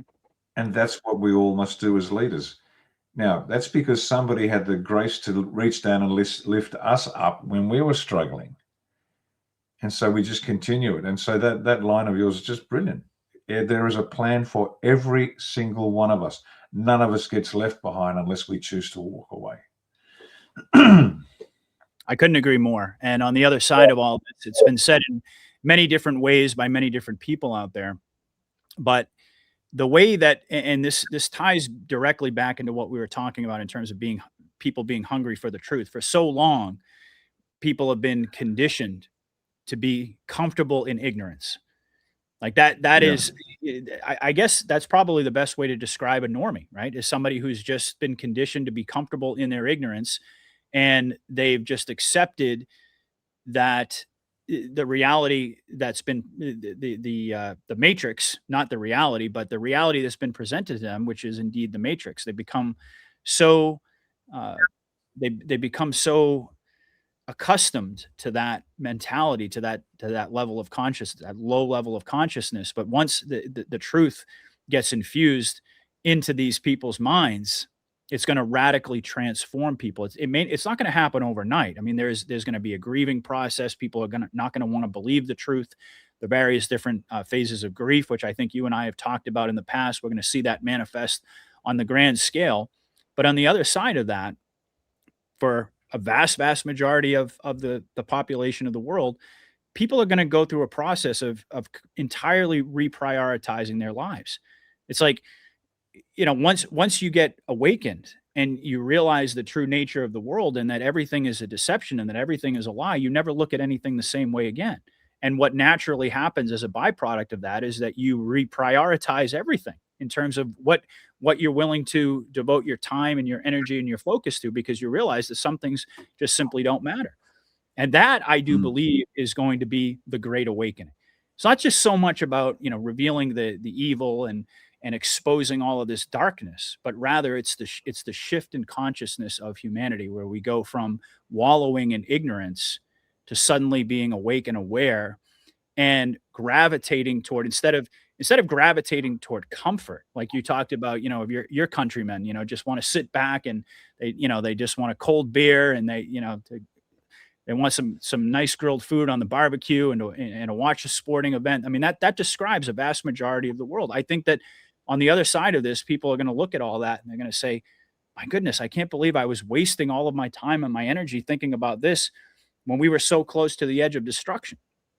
And there's going to be this monumental shift in consciousness. That's the way I've always characterized the Great Awakening. So having said that, and this is a great conversation, I always knew it would be. Every time we start talking, we never quite know where it's going to go. We have a basic idea, but that's one of the things about Rick and I we do so well, is we just kind of vibe off of each other. But I do want to get your perspective on the geopolitical picture right now, because there's a lot of stuff going on. We covered the domestic side of things. Let's talk about the broader geopolitical landscape right now. So we had the raid on Maduro, which I believe I brought up a little bit earlier in the show, which is, I think it's a foregone conclusion. This is going to play a key role in exposing the 2020 election. I don't think I need to make that case to you or to anybody out there in the audience. We've got, so that happened, and we're going to see how that plays out. Maduro's scheduled to be, his trial's scheduled to begin on the 17th of March. Imagine that. So that's what's going on with Venezuela. And then we've got the conversation about annexing Greenland is escalating dramatically. And, Trump continually saying that we need Greenland for purposes of national security. And I can remember in early 2025 when he started talking about Canada as a 51st state and acquiring Greenland, and we're all going, where did this come from? I wasn't anticipating any of this. But indeed, that narrative is getting very rapidly amplified, or it continually amplified, I should say. So we've got Greenland, we've got the Venezuela situation. Then over in Iran, we've got the strike that was called off at the last minute. It looked like a classic Trump head fake there. But the optics certainly of the ongoing revolution in Iran is playing a very important role on the geopolitical stage. And the sum of all fears, World War III scare event that's been talked about for such a long time now seems to be very much on the table. We've got military exercises that are ongoing in South Africa, I believe, with China, Russia, and Iran. We had Tucker Carlson come out and say that Russia is actively considering using nuclear weapons against the UK and Germany. Again, this is all optics, folks. I don't believe any of this is going to happen, but it's contributing to the buildup to this scare event. And then, of course, there's been the popularization of as they're calling it, the Donroe Doctrine, not the Monroe Doctrine, but the Donroe Doctrine, which, of course, represents Trump's maneuvering to consolidate U.S. power and control over the Western Hemisphere. And I know that not too long ago, I was listening to a breakdown you did with Captain Kyle on the strategy there in terms of the Western Hemisphere being under U.S. control, and very likely we're going to see this multipolar balance of power between the three superpowers: the United States, Russia, and China. Of course, we know that Vladimir Putin and Xi Jinping have been working with Trump all along. It's made very clear in the drops, Q140 to be specific. So I was hoping that you could give us your perspective and kind of give us a bit of a breakdown of the geopolitical stage as it currently stands. Any of the hot spots that I mentioned, I'm curious to get your thoughts on. Sure. Yeah, no, we're at a great time. We can finally talk about this stuff a little more openly. Okay, we know the capitulation tour started the ball rolling. One by one, DJT started signing everybody up. I mean, everybody. That's the beauty of it. It is everybody. The United Kingdom got stitched up. Zelensky, Africa, or many countries in Africa, India, the Middle East, the unprecedented Middle East movement. Qatar most recently signing up with Kash Patel. Qatar became a special tier one type ally of the United States. So anything that happened to Qatar happened in the United States. And what we've seen now is the dismantling of the control structure that the Committee 300 and the British, which have been running this whole show for the longest time, that has been progressively dismantled. And now the guy running the show is Donald Trump. And so the Greenland issue, for example, let's talk about Greenland. How dare he say that this belongs to me and we're going to take it because if we don't, the Chinese and Russian will. That's the typical belligerent one-liners that Trump says to get people angry. Yeah. But he already controls all of these countries. We had the humiliation tour as the European leaders came to the White House and took a knee to Trump.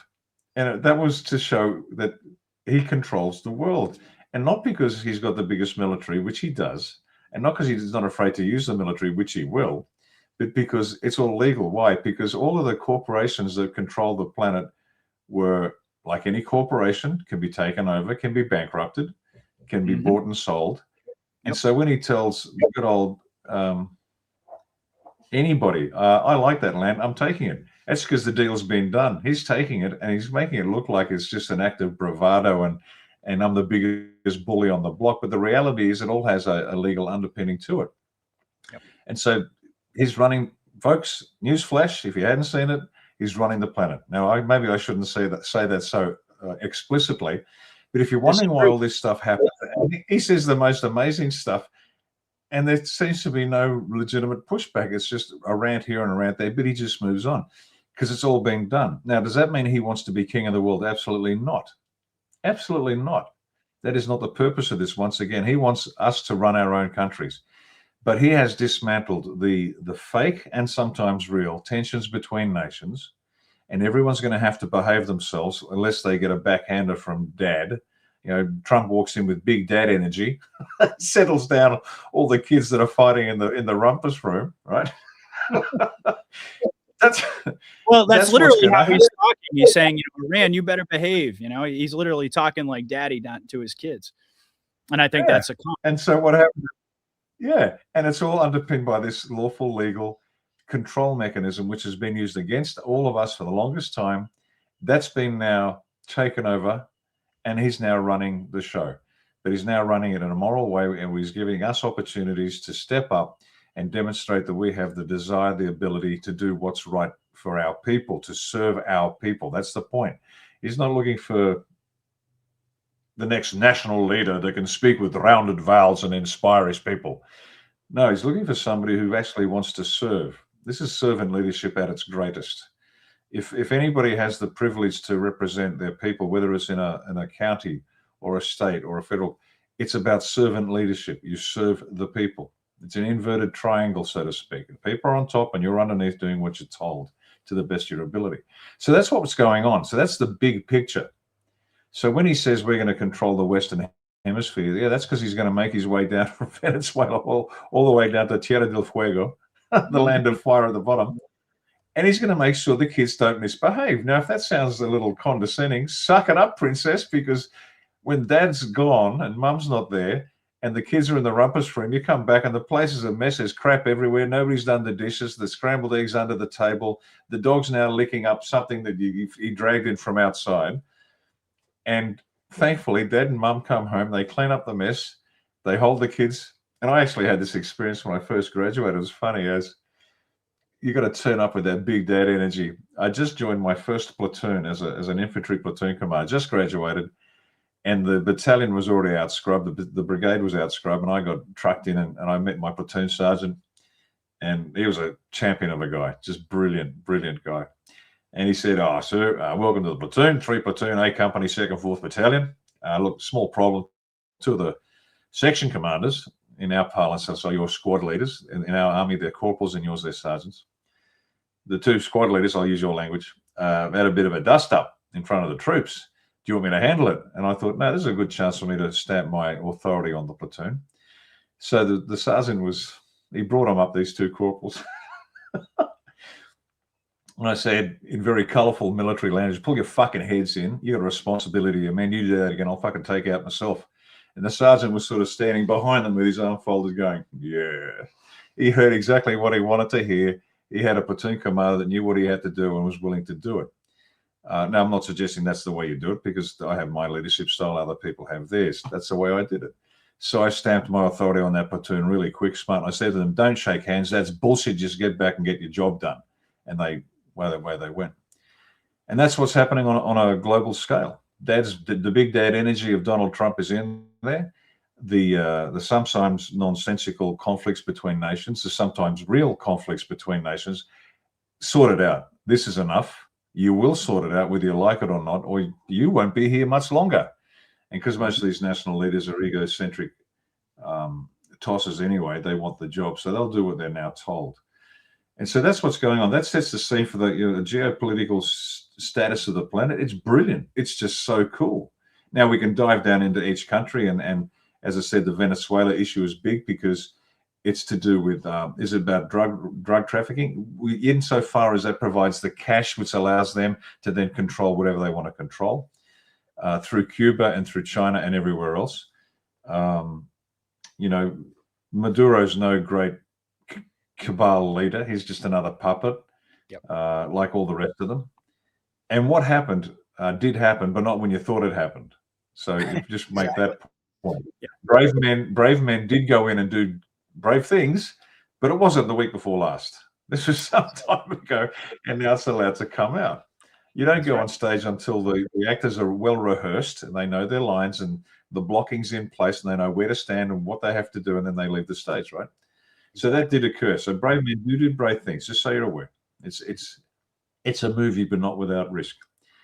And but it was more about that. It's about child sex trafficking. It's also about election fraud. It was always about fill in the blank, just so much.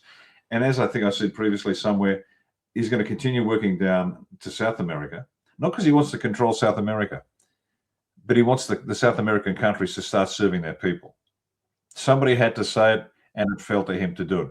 And so while we've got the US military as the Praetorian Guard, so to speak, please never doubt that Donald J. Trump is the legitimate and powerful president, and he does exactly what's got to be done, as only Trump could. And please understand that man is just extraordinary. He's a force of nature, and nobody could have done what he did. Nobody. Exactly. No general admiral in the US military could have done it. They've done what they can do, And DJT had that big dad energy to step in and do what he had to do and make it all happen. Now we're all the beneficiaries of it. And again, is it disconcerting that we have to be treated that way? Well, we allowed it to happen, so we got no one to blame but ourselves. So that's the context of any geopolitical events you watch from now on. No, it's been done. It's sorted. It's signed up. It's brilliant. This man will go from success to success to success to success.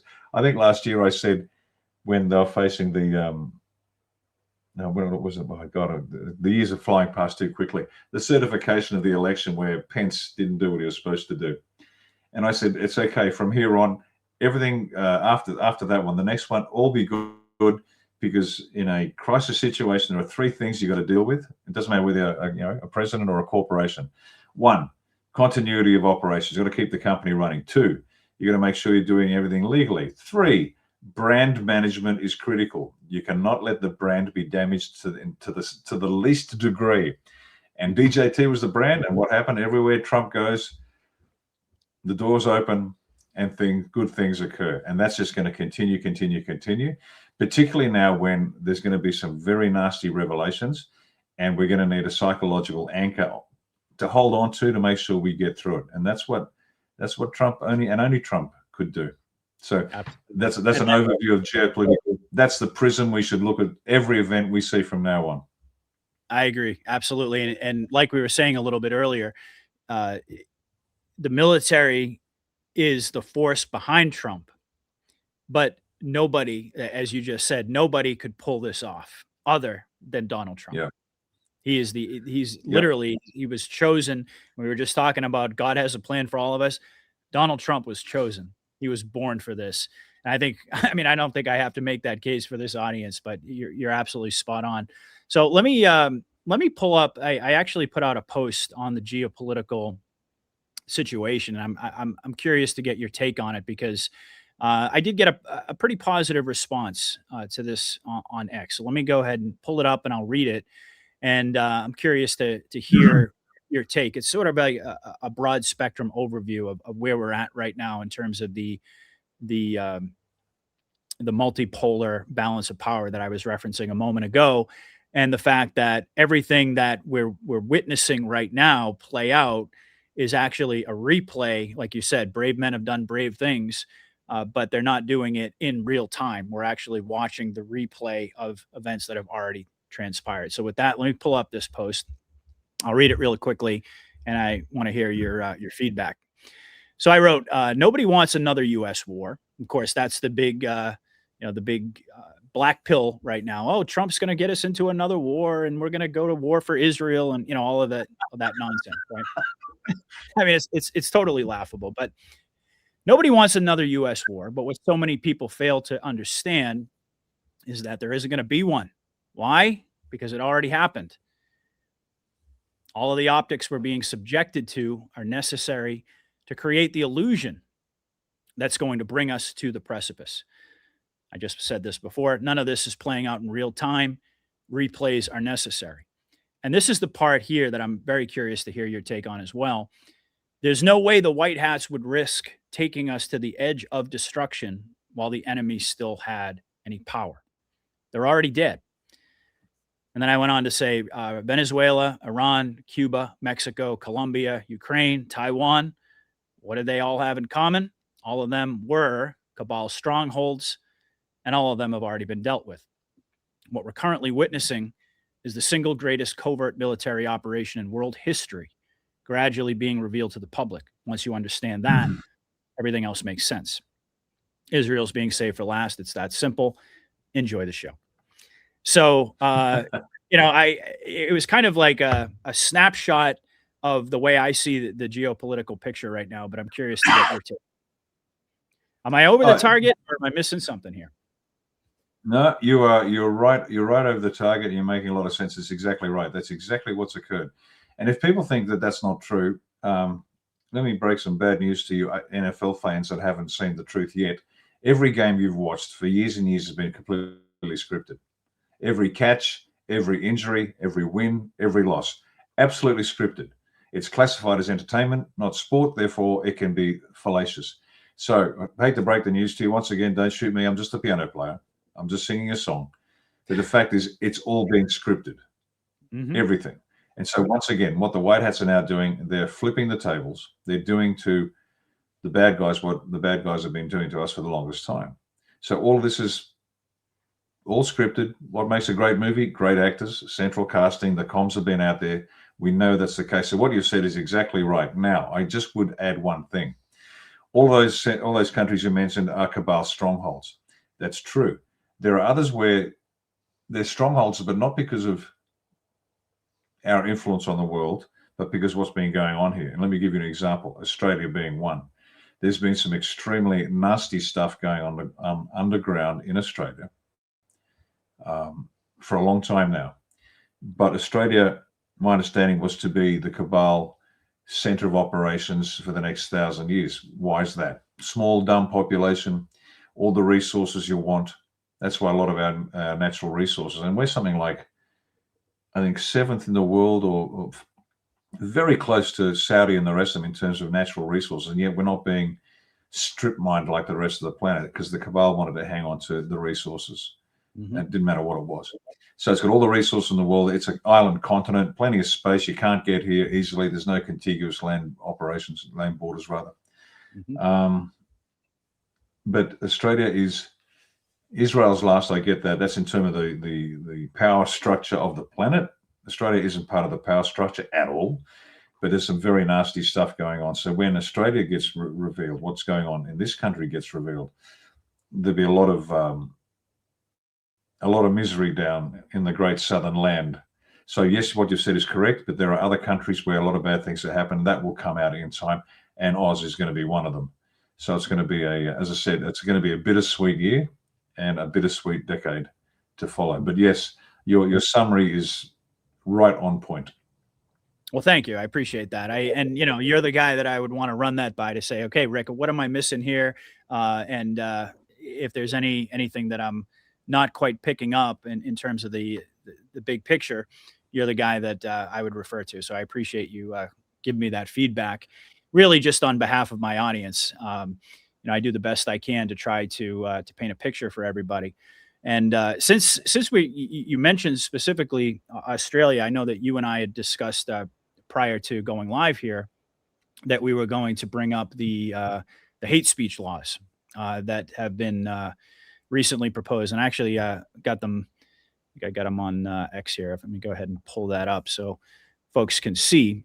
But we're also focused on what's happening here in the U.S. Oftentimes, we don't pay significant attention to the scenarios that are playing out in Australia and in other countries as well. So this is I guess an exposure draft. And I'm not going to read through the entire thing, but just kind of give you the highlights. And then I want you to comment on this, Rick, and give us your perspective on, we are watching a scripted movie, but we're also seeing these types of optics being presented here. And obviously, when you see something like this, it gives you pause, and you have to examine what it is that you're actually looking at. So I'm curious to hear you to give us your take. So essentially, what we've got here is this new law that's saying that it is immaterial whether the target or members of the target group are actually distinguished by the particular race, color, or national or ethnic origin. The conduct actually results in hatred of another person or group of persons, or the conduct actually results in any person feeling intimidated, fearing harassment or violence, or fearing for their safety. Then it goes on down here to say doesn't. Well, actually, I can skip past that part, but it ties in religion as well. And here is where we get to the actual law as it's being written here in terms of quote unquote hate speech, publicly promoting or inciting racial hatred, etc. A person that commits an offense in engaging in conduct in a public place, engaging in conduct intending to promote or incite hatred of another person, the target, or a group of persons, the target group, because of race, color, national or ethnic origin, or religion, et cetera, et cetera. And then it goes on to say that the penalty would be imprisonment for 5 years. And it gives an example here, very interesting. inciting anti-Semitic hatred against Jews. Interesting that they use that as an example in a public place where a reasonable member of the Jewish community would feel would be intimidated or fear violence. And so, we've seen, and I'm just going to remove this for the moment. I could bring it back up in a second, but we've seen these types of hate speech laws be implemented. Certainly in the UK, there's been a lot of attention. A big spotlight has been shined on that, where you've got last I checked, it was somewhere in the area of 12 to 15,000 people that have been in prison supposedly in the UK under these hate speech laws. More recently in the United States, Pam Bondi and Kash Patel. Again, I believe this is optics, but they've also been kind of pushing this narrative about, well, we've got to use Section 30 to get the social media companies to rein in hate speech, and they kind of kicked up a hornet's nest here in America, and now we're seeing something similar play out in Australia. So we are watching a scripted movie, but there you are in Australia, and that I don't know exactly where that law is, whether it's just been proposed, whether it's actually been passed at this point, what the status is. But I'm curious to get your take on, when you see this type of legislation proposed, how do you interpret that, and what are your thoughts about it? Well, we already have in the Australian Capital Territory, which is the territory around our national capital, Canberra. It's a bit like your Washington, D.C. It's its own territory, has its own government, territory government. And you may not criticize Islam there. So that's already on the book. That's been on the books for years. Okay. So this is that let's put the first one in and see what happens. And then they have a few false flag operations, which they had. And again, the perennial victims of everything, the Jewish community. There's no victim like a Jew. And don't get me wrong, this is not anti-Semitic. There's no victim like a Palestinian either. And I've said publicly, fuck the Jews, fuck the Palestinians. It's got nothing to do with us. We have an island to our north where 100,000 Aryan Giants have been killed. Aryan Gyres have been killed by Capassus, the Indonesian Special Forces. That's my focus. It's in our national interest. So just so we get clear on it, I don't care about Israel. I don't care about Palestine. That's an open wound that has been intentionally left open forever. Now, having said that, so we had a couple of false flags where there are allegedly anti-Semitic attacks, which were proven to be done by Jews themselves. And then we had an anti-Semitic attack in Bondi Beach, allegedly. It's a false flag by a couple of Muslims. And you can tell it's a false flag because the photographs were there of the actors getting the blood put on them. And then I spoke to somebody the other day. He said, "Oh no, I know somebody who was there." And I said, "Well, maybe somebody was there, but it still does not make it a false flag. It wasn't what it was suspected." And you can tell how quickly it was a false flag simply by the speed by which they identified who the shooters were, where they lived, where the guns came from, et cetera, et cetera, et cetera. It just happened so quickly. And the entire event was filmed, literally. Oh yeah, absolutely. And I'm watching it, and I was working on my laptop, and the bride was sitting opposite me, my wife and chief of staff, and we talk as we work. And she said, "Have a look at this," and she hit the play button. And I looked up, I watched for about 15 seconds. I said, "False flag," and I went back to work. That's how lame it was. Seriously, it was just no good.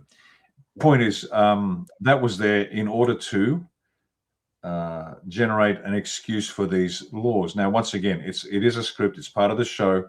We are supposed to push back. We're supposed to be horrified by this idea of this legislation. And even reading the legislation as it's written there, it says it's got to happen in a public place. Well, once the legislation's in place, all you've got to do is change that word to public to anywhere in private. And in fact, we had I can't remember what position she had, but there's a woman who's monitoring, I've had a mental blank on this idiot.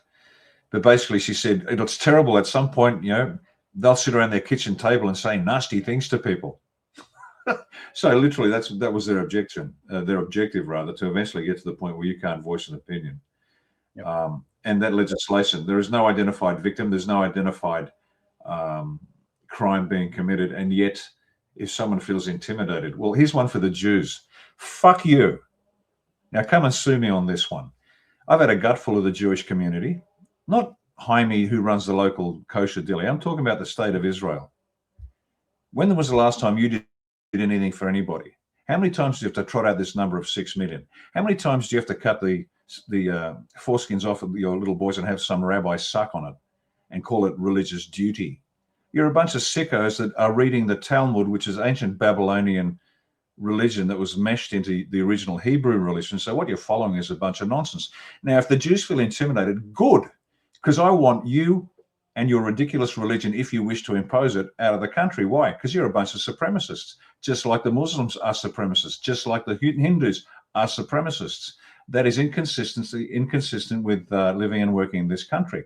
Now, if you feel intimidated, good, get the fuck out of Australia. Now, if you can behave yourself here and make sure your behavior is consistent with our secular law, which is based on a Christian ethic, fill your boots. You can pray to whichever lunatic God you want to pray to.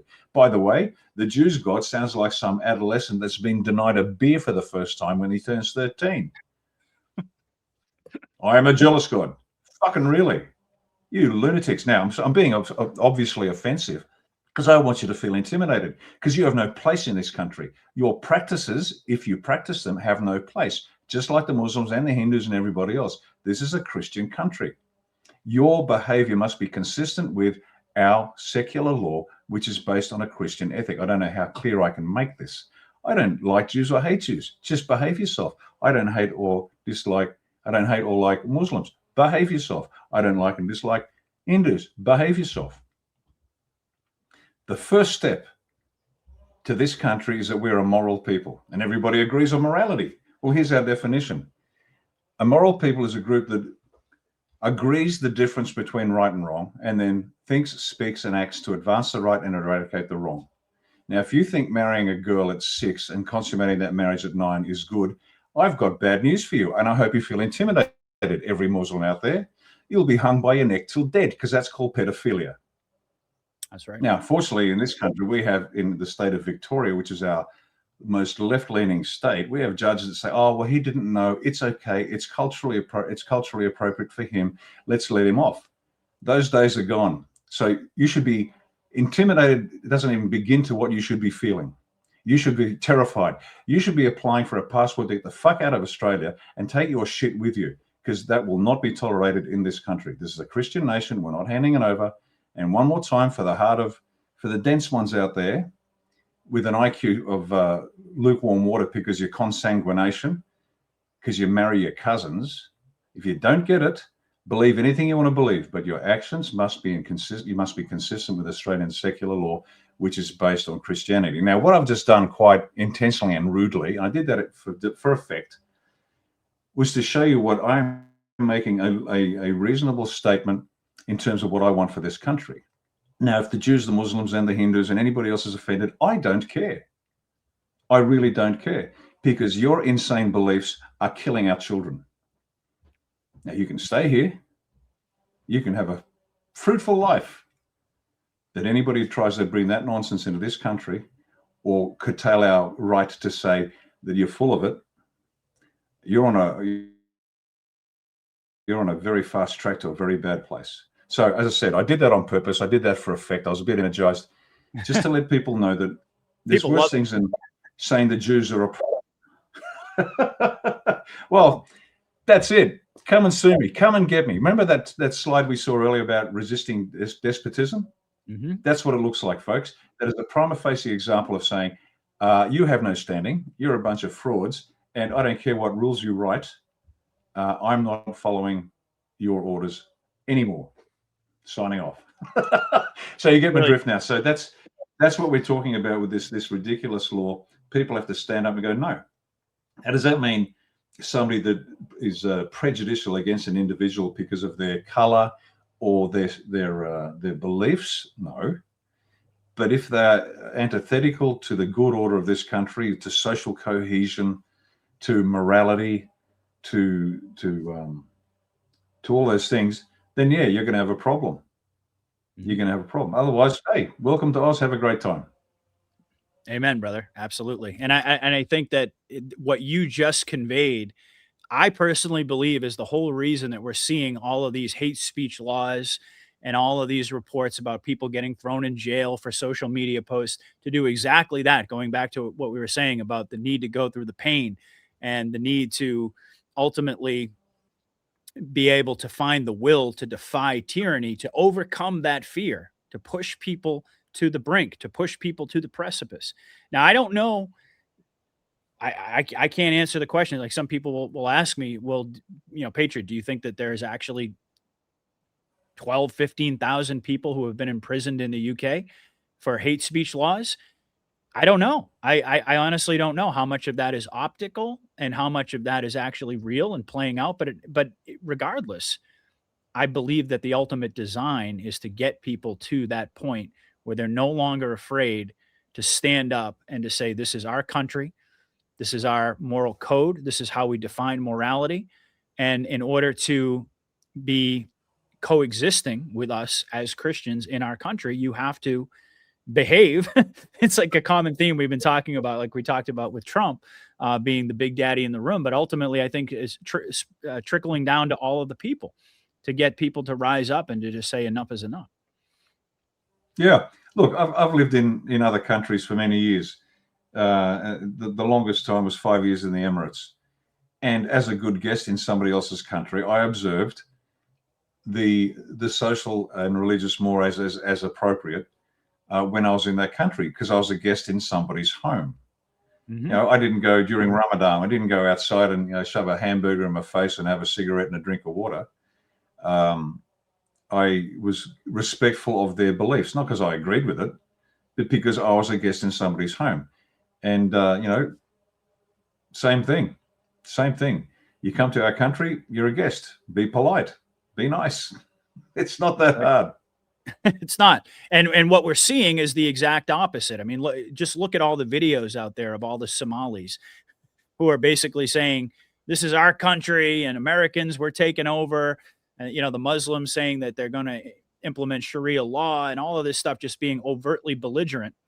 I'm a little bit suspect. I mean, I think some of that stuff is organic, don't get me wrong, but I'm a little bit suspect. I mean, it's so over the top that a big part of me believes that a lot of it is central casting. A lot of that stuff is being produced and put out there by the white hats to generate that effect, to get people offended, right?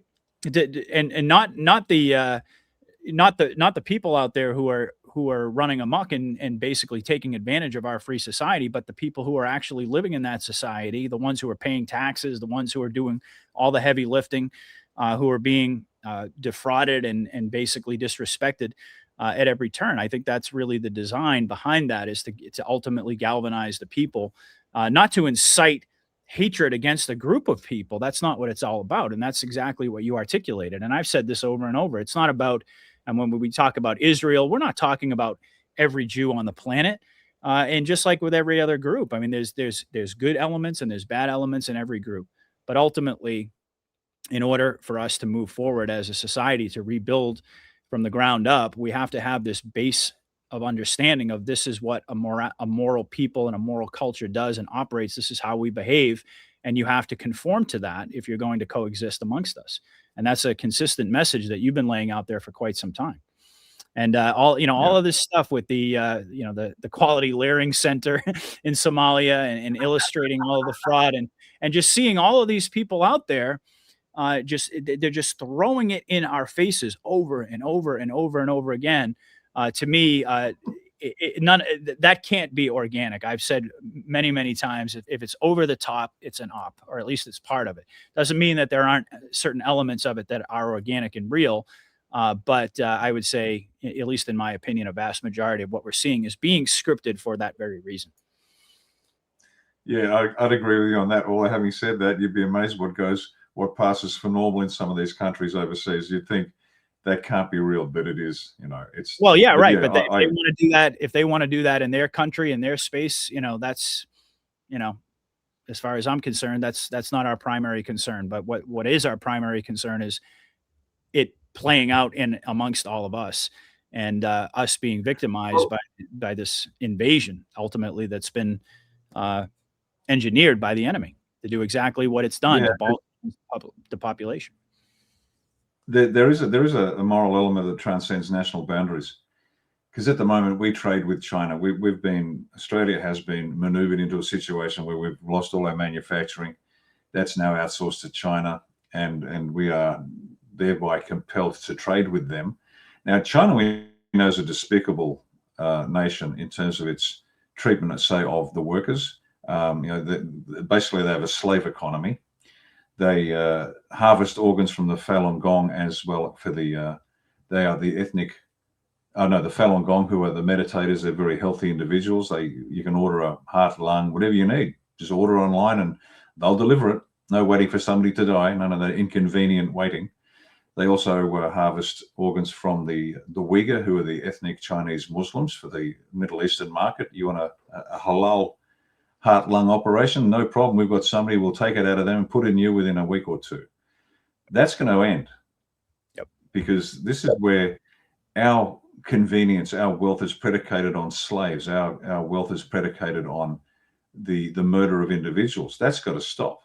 I agree. And so we rebuild and so this morality issue must begin to transcend national boundaries, so that doesn't continue. I mean, how can we sit here in Australia and the moral superiority of the Tesla drivers, where the cobalt being dug out of Africa by 5 and 6 year old children, so they can sit back and feel morally superior because they're not putting CO2 into the atmosphere?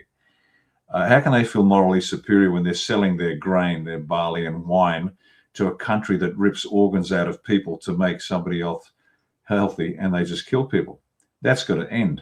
And so progressively, and China's a good example, progressively China's going to have to change its ways. And by progressively, I don't mean over a 100-year period. Now, there are 5 or 6 regions in China which are largely coherent in terms of cohesive in their own cultural and language backgrounds. And China will be broken up, and that they will want to stay together, but it's going to be more of a federated nation where these kingdoms of their own, not so much kingdoms, but you get my drift, will operate themselves in a federated system instead of having this totalitarian one-party state. That's going to change over time, and that's going to be by not only by design but by necessity, because nobody's going to trade with them. Because I'm sorry, China, suck it up, princess. Your life as the Middle Kingdom, the greatest 5,000-year-old civilization on the planet, is about to come to an end because of the god-awful truth that you are a billion soulless slaves that will do whatever you're told without thinking about it. Now, there's one quick solution to it. We have to introduce this guy called Jesus Christ that we nailed to a tree 2,000 years ago for saying how nice it would be if we were just good to each other. And once Christianity takes over China, as it will, it is growing faster and faster and faster in China, and they execute the Christians there like they do in Africa. But once Christianity enters China, that transition will accelerate dramatically. And so I'm optimistic that this transition, this moral transition of the planet, which is foundational to our ongoing success as a planetary species, it's a great point. It is necessary. And the only moral standard that gives us a chance of surviving as a planet is Christianity. You don't have to become a Christian. Be better if you did, but let's say you can enjoy the benefits by starting your day understanding that you are no important than the next guy in the room, whether that person's a billionaire or that person is homeless and sitting on the side of the road hoping somebody flicks him 20 cents so he can get a drink. Once we start from that perspective, that we all have that divine spark, we're all made in the image of God, it's the only place that you can start where we have a chance to survive as a family, as a town, a city, a state, a nation, and a planet. And so this Christian revival, for want of a better word, will permeate every nation eventually. And some will take longer than others, and that's their problem. They better behave themselves until they get there. It'll pervade every nation, and eventually we'll become a Christian planet rather than a slave planet. And man, oh man, I can't wait. Absolutely. Amen to that. Well, let me ask you, I want to drill into this a little bit more in terms of China, because we were talking about the multipolar balance of power with the United States, Russia, and China. And certainly we know the United States is a Christian country. Russia is a Christian country at this point. China is a little bit more gray area, like you just described.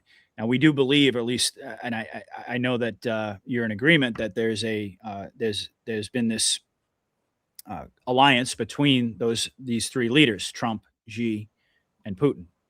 So, how do you see Xi Jinping? What lens do you look at him through? Do you think he's going to be the one to begin to to make that transition? Do you see him as being sort of a gray hat type of a guy where they're working with him for strategic reasons? What's your take on him? Because China is it's always a very difficult conversation, because again, we can see how this global alliance, we see the evidence of it everywhere, but as you correctly pointed out, there's a lot of things that presumably are still going on in China that are very problematic. And indeed, if we're going to get to that point where that morality that we're rebuilding in our own countries transcends national boundaries, as you said, China has to play a very important role in that. So, how does Xi Jinping factor into that in your eyes? Yeah, Xi Jinping. You remember how early in Donald Trump's first presidency, Xi Jinping turned up to Mar-a-Lago. That was the beginning of the end. Now, Xi Jinping, like all dictators, isn't all powerful. He was fighting factions within Chinese power structure that were wanting to bring him down. It's not like he was comfortably sitting on the throne. Like every king, the crown, unsteady lies the crown on the head of the king, because there's always a pretender to the throne ready to take it from him. And Xi Jinping was exactly in that situation. A bit like bin Salman in Saudi Arabia, okay? He owes his life to Trump. There's an ally for life. Oh, Xi yeah. Jinping politically and in a very practical sense also owes his life to Trump. And so that's why he brought him across. That was the first step. That was the sign. So Xi Jinping's been working hand in glove with Trump from the earliest moments of this operation. Mm-hmm. Xi Jinping's adversaries were neutralized, is the best way to describe it. And there's a number of ways to neutralize an adversary. And that secured his position. And then in return, Xi Jinping had to respond to the big dad energy in the room and start behaving himself. And so that's what's been happening. So both Putin, and Putin's been replaced, we know that, but Putin and for the sake of the movie, Putin and Xi Jinping have been working hand in glove with DJT from the beginning. And so there's been this subterranean shift within the geopolitics of China, who's in charge, which dragon family is now going to be pulling the levers and who's not, who's being revealed and who's not, which Chinese billionaire disappears and doesn't. You've heard all these stories over the last few years. All of a sudden something happens and, oh gosh, this Chinese billionaire said something and he was removed from the face of the earth. Nobody knows where he is. So all of these things have been happening, just like they have happened in every other country where the troublemakers have been taken out and the deal has been accepted by certain other people to do what they're told. And so that's my take. They've been under control. They're doing what they're required to do. There is no risk of a conflict between Russia, China, and the US. They are all working hand in glove. And then progressively, that alliance, that hidden alliance, and it is very much hidden, spread out around the rest of the world, where national leaders were taken out and replaced or agreed to play a role. And so that's my take on China. Brilliant. Yeah, I agree with you.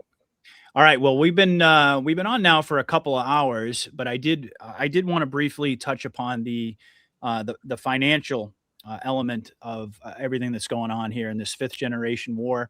You and I spoke a little bit before the show about the silver obsession that's going on right now. But let me just sort of lay this out here. So we've got we've got the situation with the Federal Reserve Chair, Jerome Powell, right? He's currently embroiled in this controversy involving a criminal investigation by the DOJ, and it's of course stemming from his testimony to Congress. I believe it was last summer, June or July of last summer, regarding the central bank's $2.5 billion renovation project.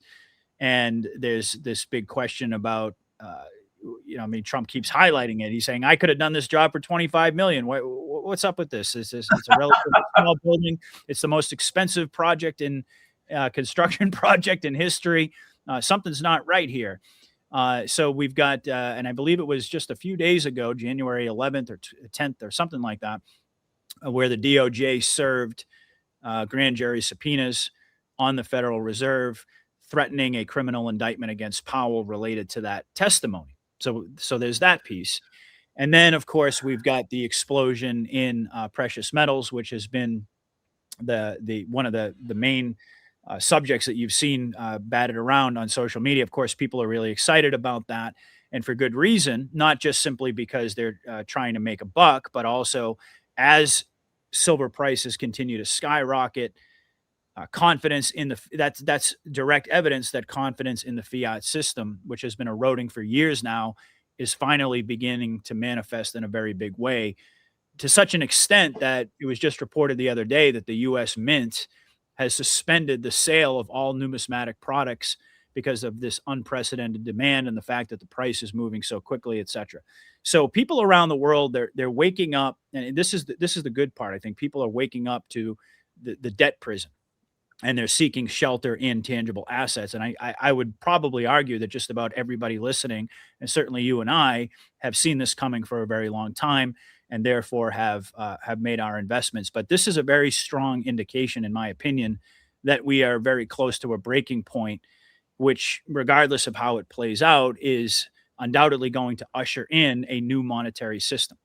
And virtually everybody in our community agrees that we're going to end up back on the gold standard, in line with how our founders framed constitutional money. So we've got the Fed situation going on. We've got the precious metal price explosion. I mentioned a little bit earlier all of the waste, fraud, and abuse that was initially highlighted by Doge, compounded by the recent expose done by Nick Shirley that preceded the events that we previously discussed in Minnesota, prompting this, inciting this tax revolt narrative. It's being amplified by high-profile people, and this is happening right alongside. I actually talked about this with Mike King. I think it was a couple weeks ago. The New York Times put out a piece reporting on the dysfunction within the IRS, essentially telling everybody that they're being run by a skeleton crew that's incapable of performing audits. So there's a lot of different components to what's happening right now. I know you wanted to make some specific comments about silver and I guess the attitude of a lot of individuals out there surrounding personal wealth. But I also want to hear your commentary on the broader financial picture. Yeah. Your take what's happening with the Fed, the IRS, precious metals, and what does it signify? Hello, the dog's scratching. Hang on. Enough. Okay. Okay. Just like the nations were corporate entities which could be taken over, hostile takeover. Let's use business parlance, right? So was the Fed. Everyone's known that for the longest time. It's as Federal Express. We know that's nothing new, although there are some that probably is new to them.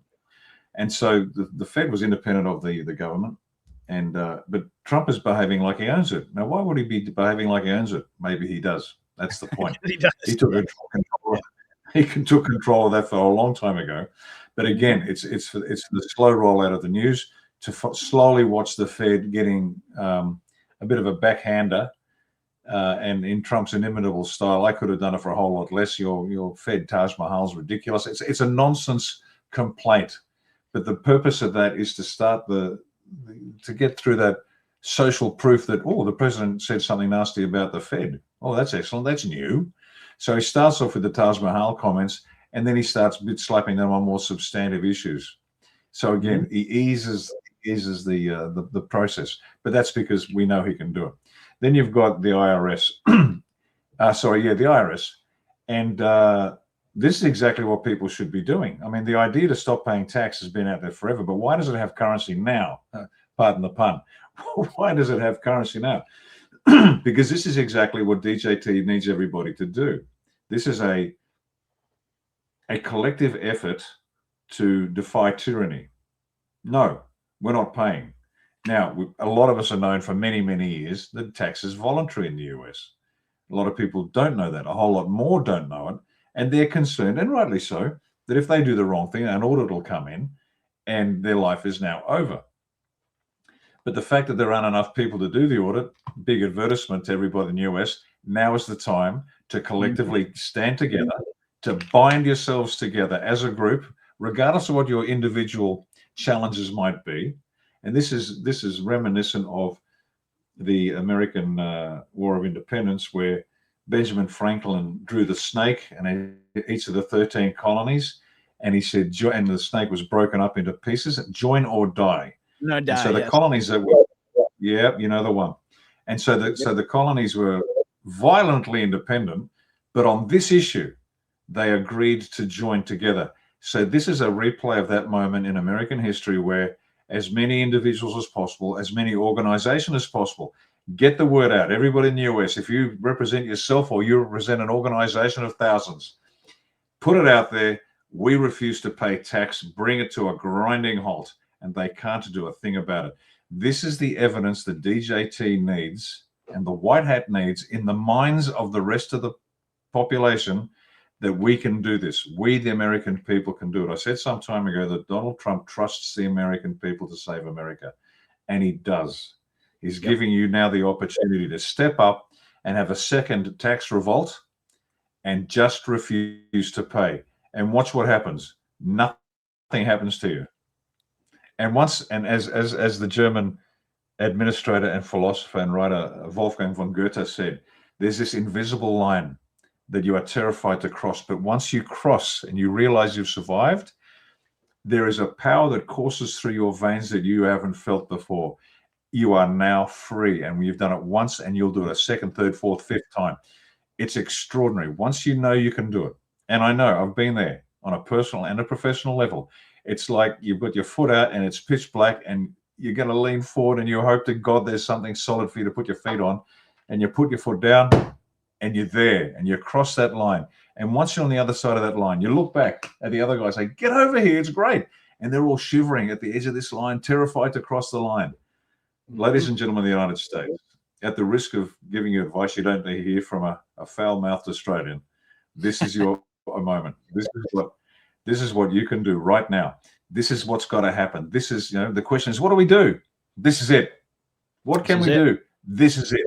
Bring it down. Collapse the fiat currency. Stand up as your forebears did 200 and almost 50 years ago. Stand up and say, no. That's all you need to do. Think about it. What are the other evidence that this is the time to do it? Since when did the government give money back to the people? Here's $2,000. That's your dividend for being part of the US.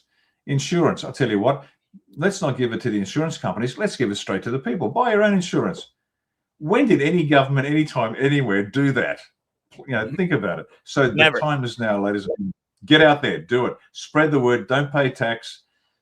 Find out the right way to do it, but just make sure you do it. And watch all of this cascade into an extraordinary series of successes. This is the time to do it. Last point on finances. Silver ounce. This is a particular one. There you go. Look at that. And there's the man himself on the coin. Now, when we acquired this, it wasn't very much. It was, I can't even remember what it was worth. And now in Australian dollars, at least 130 Australian, at least. Mm-hmm. Now, I don't talk finances often. All I do is this. I say, and let me tell you what I've said for years, and I'll drop it, because people that are spending their time worrying about this stuff have missed the point of this entire exercise. Let me explain. What I do say about silver is this. We were told, what's this, 2026, so 6, 7, 8 years ago, maybe, I can't even remember, that silver will reach parity with gold and then exceeded by a factor of 3 to 4. And we went, good, suits me, it's hold and buy time. And so we have, and we were buying it, $30 odd and then $40. And when it hit 50, my wife said, I don't know if we can afford this. And I said, well, if it's going to reach parity with gold, we're going to be grateful for buying at 50. You're going to be grateful for buying at 60, 70, 80, 90. You're going to be grateful to buy it at 200. Why? Because it's going to take off like a rocket. That's not financial advice. That's what we believe to be true. It's worked for us thus far. Mm-hmm. Now, what's happening? You've got massive demand for silver by industry, particularly with the servers that are required for AI and all this, the kilo of silver, that's the couple of pounds of silver that's in each Tesla, about the same weight in every high-tech missile gets launched into some bad guy's ship, for example. There's massive demand. So that's point number one. Point number two, China has decided not to export. They process 80% of the world's silver. They're not exporting anymore. The COMEX, the organization that trades silver, they're not getting any. Why? Because people are buying and holding. So literally the number of ounces of silver available for trading is nosediving. People are hanging on tight. Mm-hmm. What does this mean? Now, this is unprecedented in metals history. Not the fact that silver might outvalue gold. It used to in the old days. In the United States, silver was more valuable than gold. It just was. But here's the point. I hear people speak for hours and hours and hours on no end of discussion about silver. Why? Because they want to secure their financial future. Okay, got it. That's a very sensible thing to do. But once you've discovered what you're going to do, then just get on and do it and shut the hell up. Because if you spend every minute of every day listening to people talk about silver, first of all, even the world's experts on silver have no clue what's happening because this is unprecedented in their experience. They have had a hammer, and every metal problem they saw was a nail. Well, guess what? There's no more nails out there. They're all screws, and it's not going to work. So as educated and informed they are about silver and its history, you're in uncharted territory, and I mean it. So why waste your time listening to these people when they don't know what they're talking about? Next point. If this is more important to you than everything else, every other issue out there, then you have congratulations. The cabal has won you over. You've fallen for the trap. You are focused on this thing instead of saying, you know what, I'm going to buy a coin a week because that's what I can afford, or whatever the hell you do, then do it and forget about it. Because is this thing more important than children being raped? Is this thing more important than children being tortured and then have their blood drained and adrenochrome? Is this thing more important than the child sex trafficking? Is this thing more important than to fill in the blank? Everything completely, yeah, nothing matters. Yes, get your silver, great. Put it to one side, shut the hell up, let it go, buy and hold, and get on with actually what you got to do. And what do you have to do? Well, an easy one is, as I said, don't pay your tax in a practical sense, but in a more important sense, the more enduring step we must all take. And if I sound like a broken record, I don't care. Become a moral person. Start living a moral life. Amen. This is how we save our countries. Yep. Become a moral person. All day, every day. I don't mean when you go to church. No, that's not when you're supposed to be moral. But I put $10 in the tray. Oh, well done. No. Every moment of every day, you live your life like Christ. We had our savior. We don't need another one. DJT knows he's not the savior. He's just doing a job that nobody else can do. Become a moral person. Live a moral life. Understand that every person you see out there is equal in the sight of God. You're no better. You're no worse. If you have gifts and skills, then use them to the advantage of your brothers and sisters out there. Am I my brother's keeper? Damn right you are. So do we need money? Yeah, of course we need money. But it's the love of money that's the root of all evil. So get your strategy, get on with it. And for the love of God, for the love of humankind, become a moral person. Yep. Every day, every day, every day. 2, become a sovereign person. And then now I'm going to start rattling my A1 end state. Moral, sovereign, self-reliant, Christian Western constitutional republic, economically powerful, militarily intimidating, politically free, culturally vibrant, socially cohesive. As individuals, as we show our Australia One people, we have to live that as individuals, and then collectively we can save the country. But the first step, thank you, yeah, on point, God first, absolute first, God first, God first. Once you've got that integrated into your life, everything becomes clearer, not easier, clearer. It's a bit like Valentine's Day. That's 14th of February. Let's be nice to the wife. Every day should be Valentine's Day. If you're not getting enough sex, man, that's because every day is not Valentine's Day. You get my drift. Oh, and ladies, by the way, men signed up for monogamy, not celibacy. So, fair's fair. But the point is this. The point is this. Every day is God's day. Every day is God's day. Life isn't easier, but it's so much better. And that's what we've got to do. Folks, that's how we save. That's how we're going to save Australia. It's how you're going to save the US. That's how we save the planet. Absolutely brilliant. And once again, I couldn't agree more. It really is about making, everything that we talked about tonight, those are the primary issues. And indeed, there's nothing wrong with, like you said, wanting to secure your financial future. It makes perfect sense, logical sense, but it can't cloud your consciousness to the point where you're forgetting what this operation is really all about. And you just absolutely nailed it. I don't think I even need to add anything to it. And what you were talking about a little bit earlier, just in terms of the tax revolt and people rising up and finally crossing that line, it actually brought me back to the episode that you did. I know I've mentioned it multiple times with, I believe it was with Jan Halper Hayes, where you talked about the hero's journey. And that was Yeah. actually, I was so moved by that. As you know, I did a whole podcast talking about it. And then very shortly after, I reached out to you and you agreed to come on. And it was the beginning of an amazing friendship and collaborative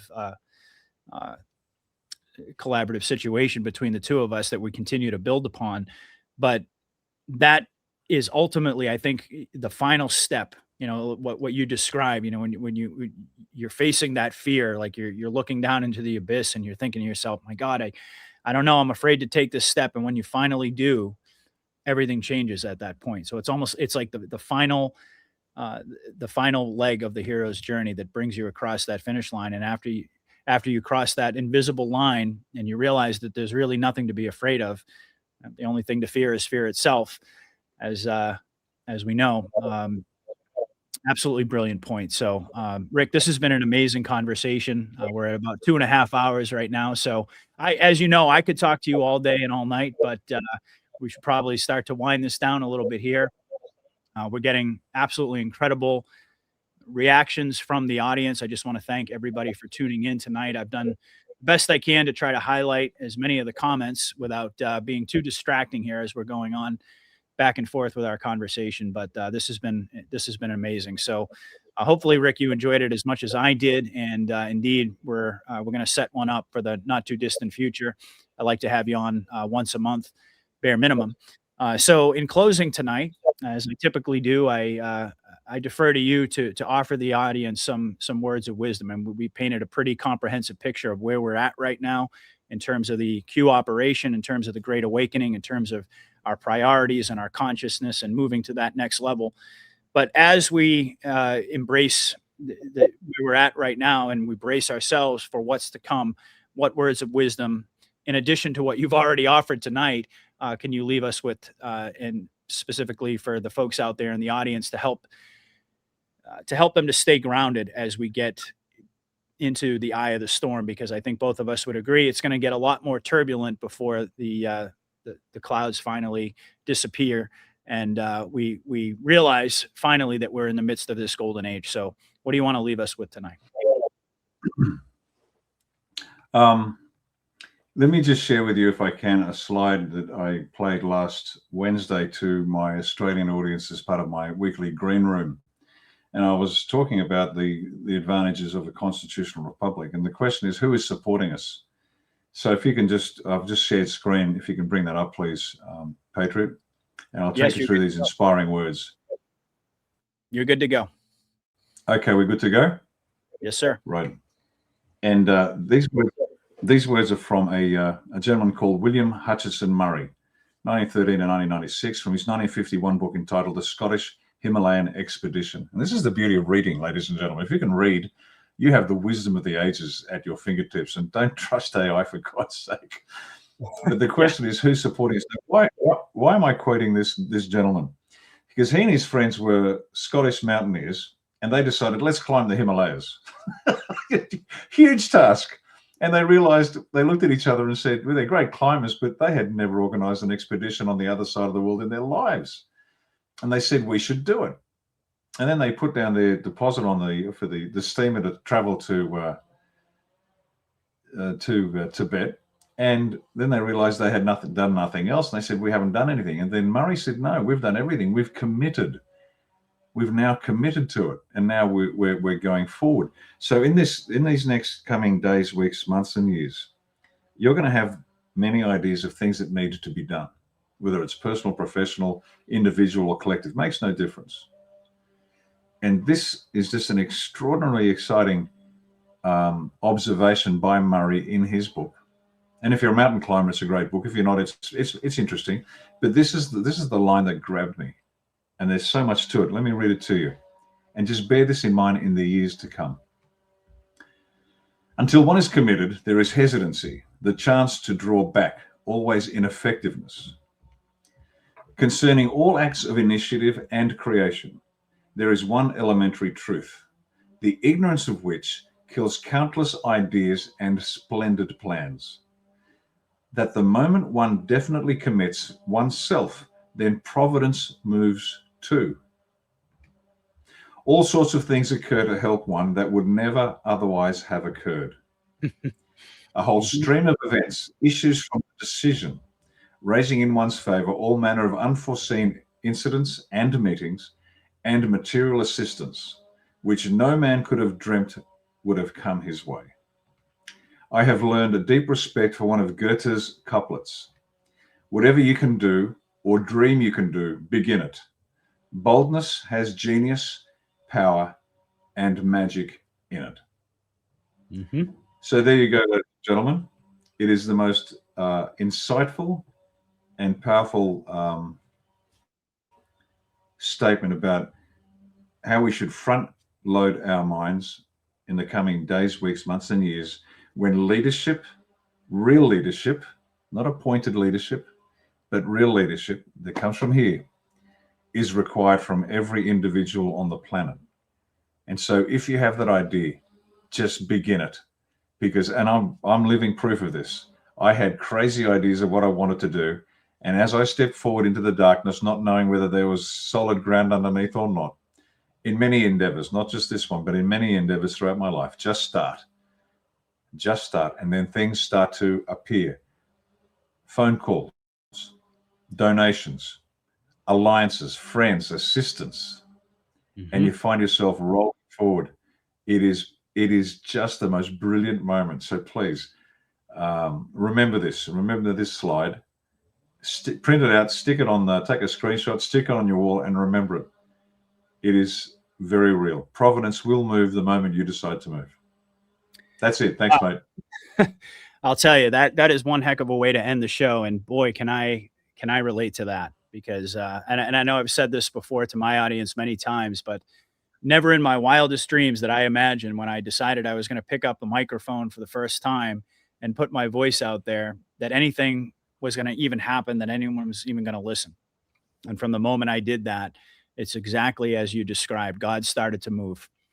The minute I made that decision, the minute I overcame that fear and I committed myself and I said, you know what, I'm going to do this because I feel a divine prompting. It's definitely not coming from me. There's definitely a force that's guiding me.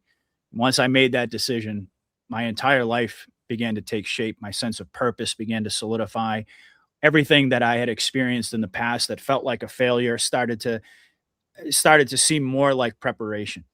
And it's so true. My goodness, the words of wisdom that you just shared with us are so spot on. Just so for everybody out there listening tonight, I mean, take it to heart, because quite honestly, Rick is spot on with everything that he says, but particularly with this point. Once you make that decision, and this is really what the Great Awakening is all about, to commit yourself to a purpose that's greater than yourself, everything begins to change. And that's when God starts to really show up in your life. So I can't think of a better way to end this amazing podcast. Hopefully you folks really enjoyed it. I did have one rant from Southern, a $5 rant. Our children need to be set free of these wicked people. Amen. Absolutely. And that's what this is all about. So I just want to thank everybody out there for listening. Please do, if you have not already, hit that thumbs up button. If you're watching on X, that would be the heart button. It really does help boost the show and get it to a wider audience. And quite honestly, I think this content is something that everybody out there really would benefit from hearing. So thank you, Rick, so much. We'll be in touch for sure. I want to set something up for February.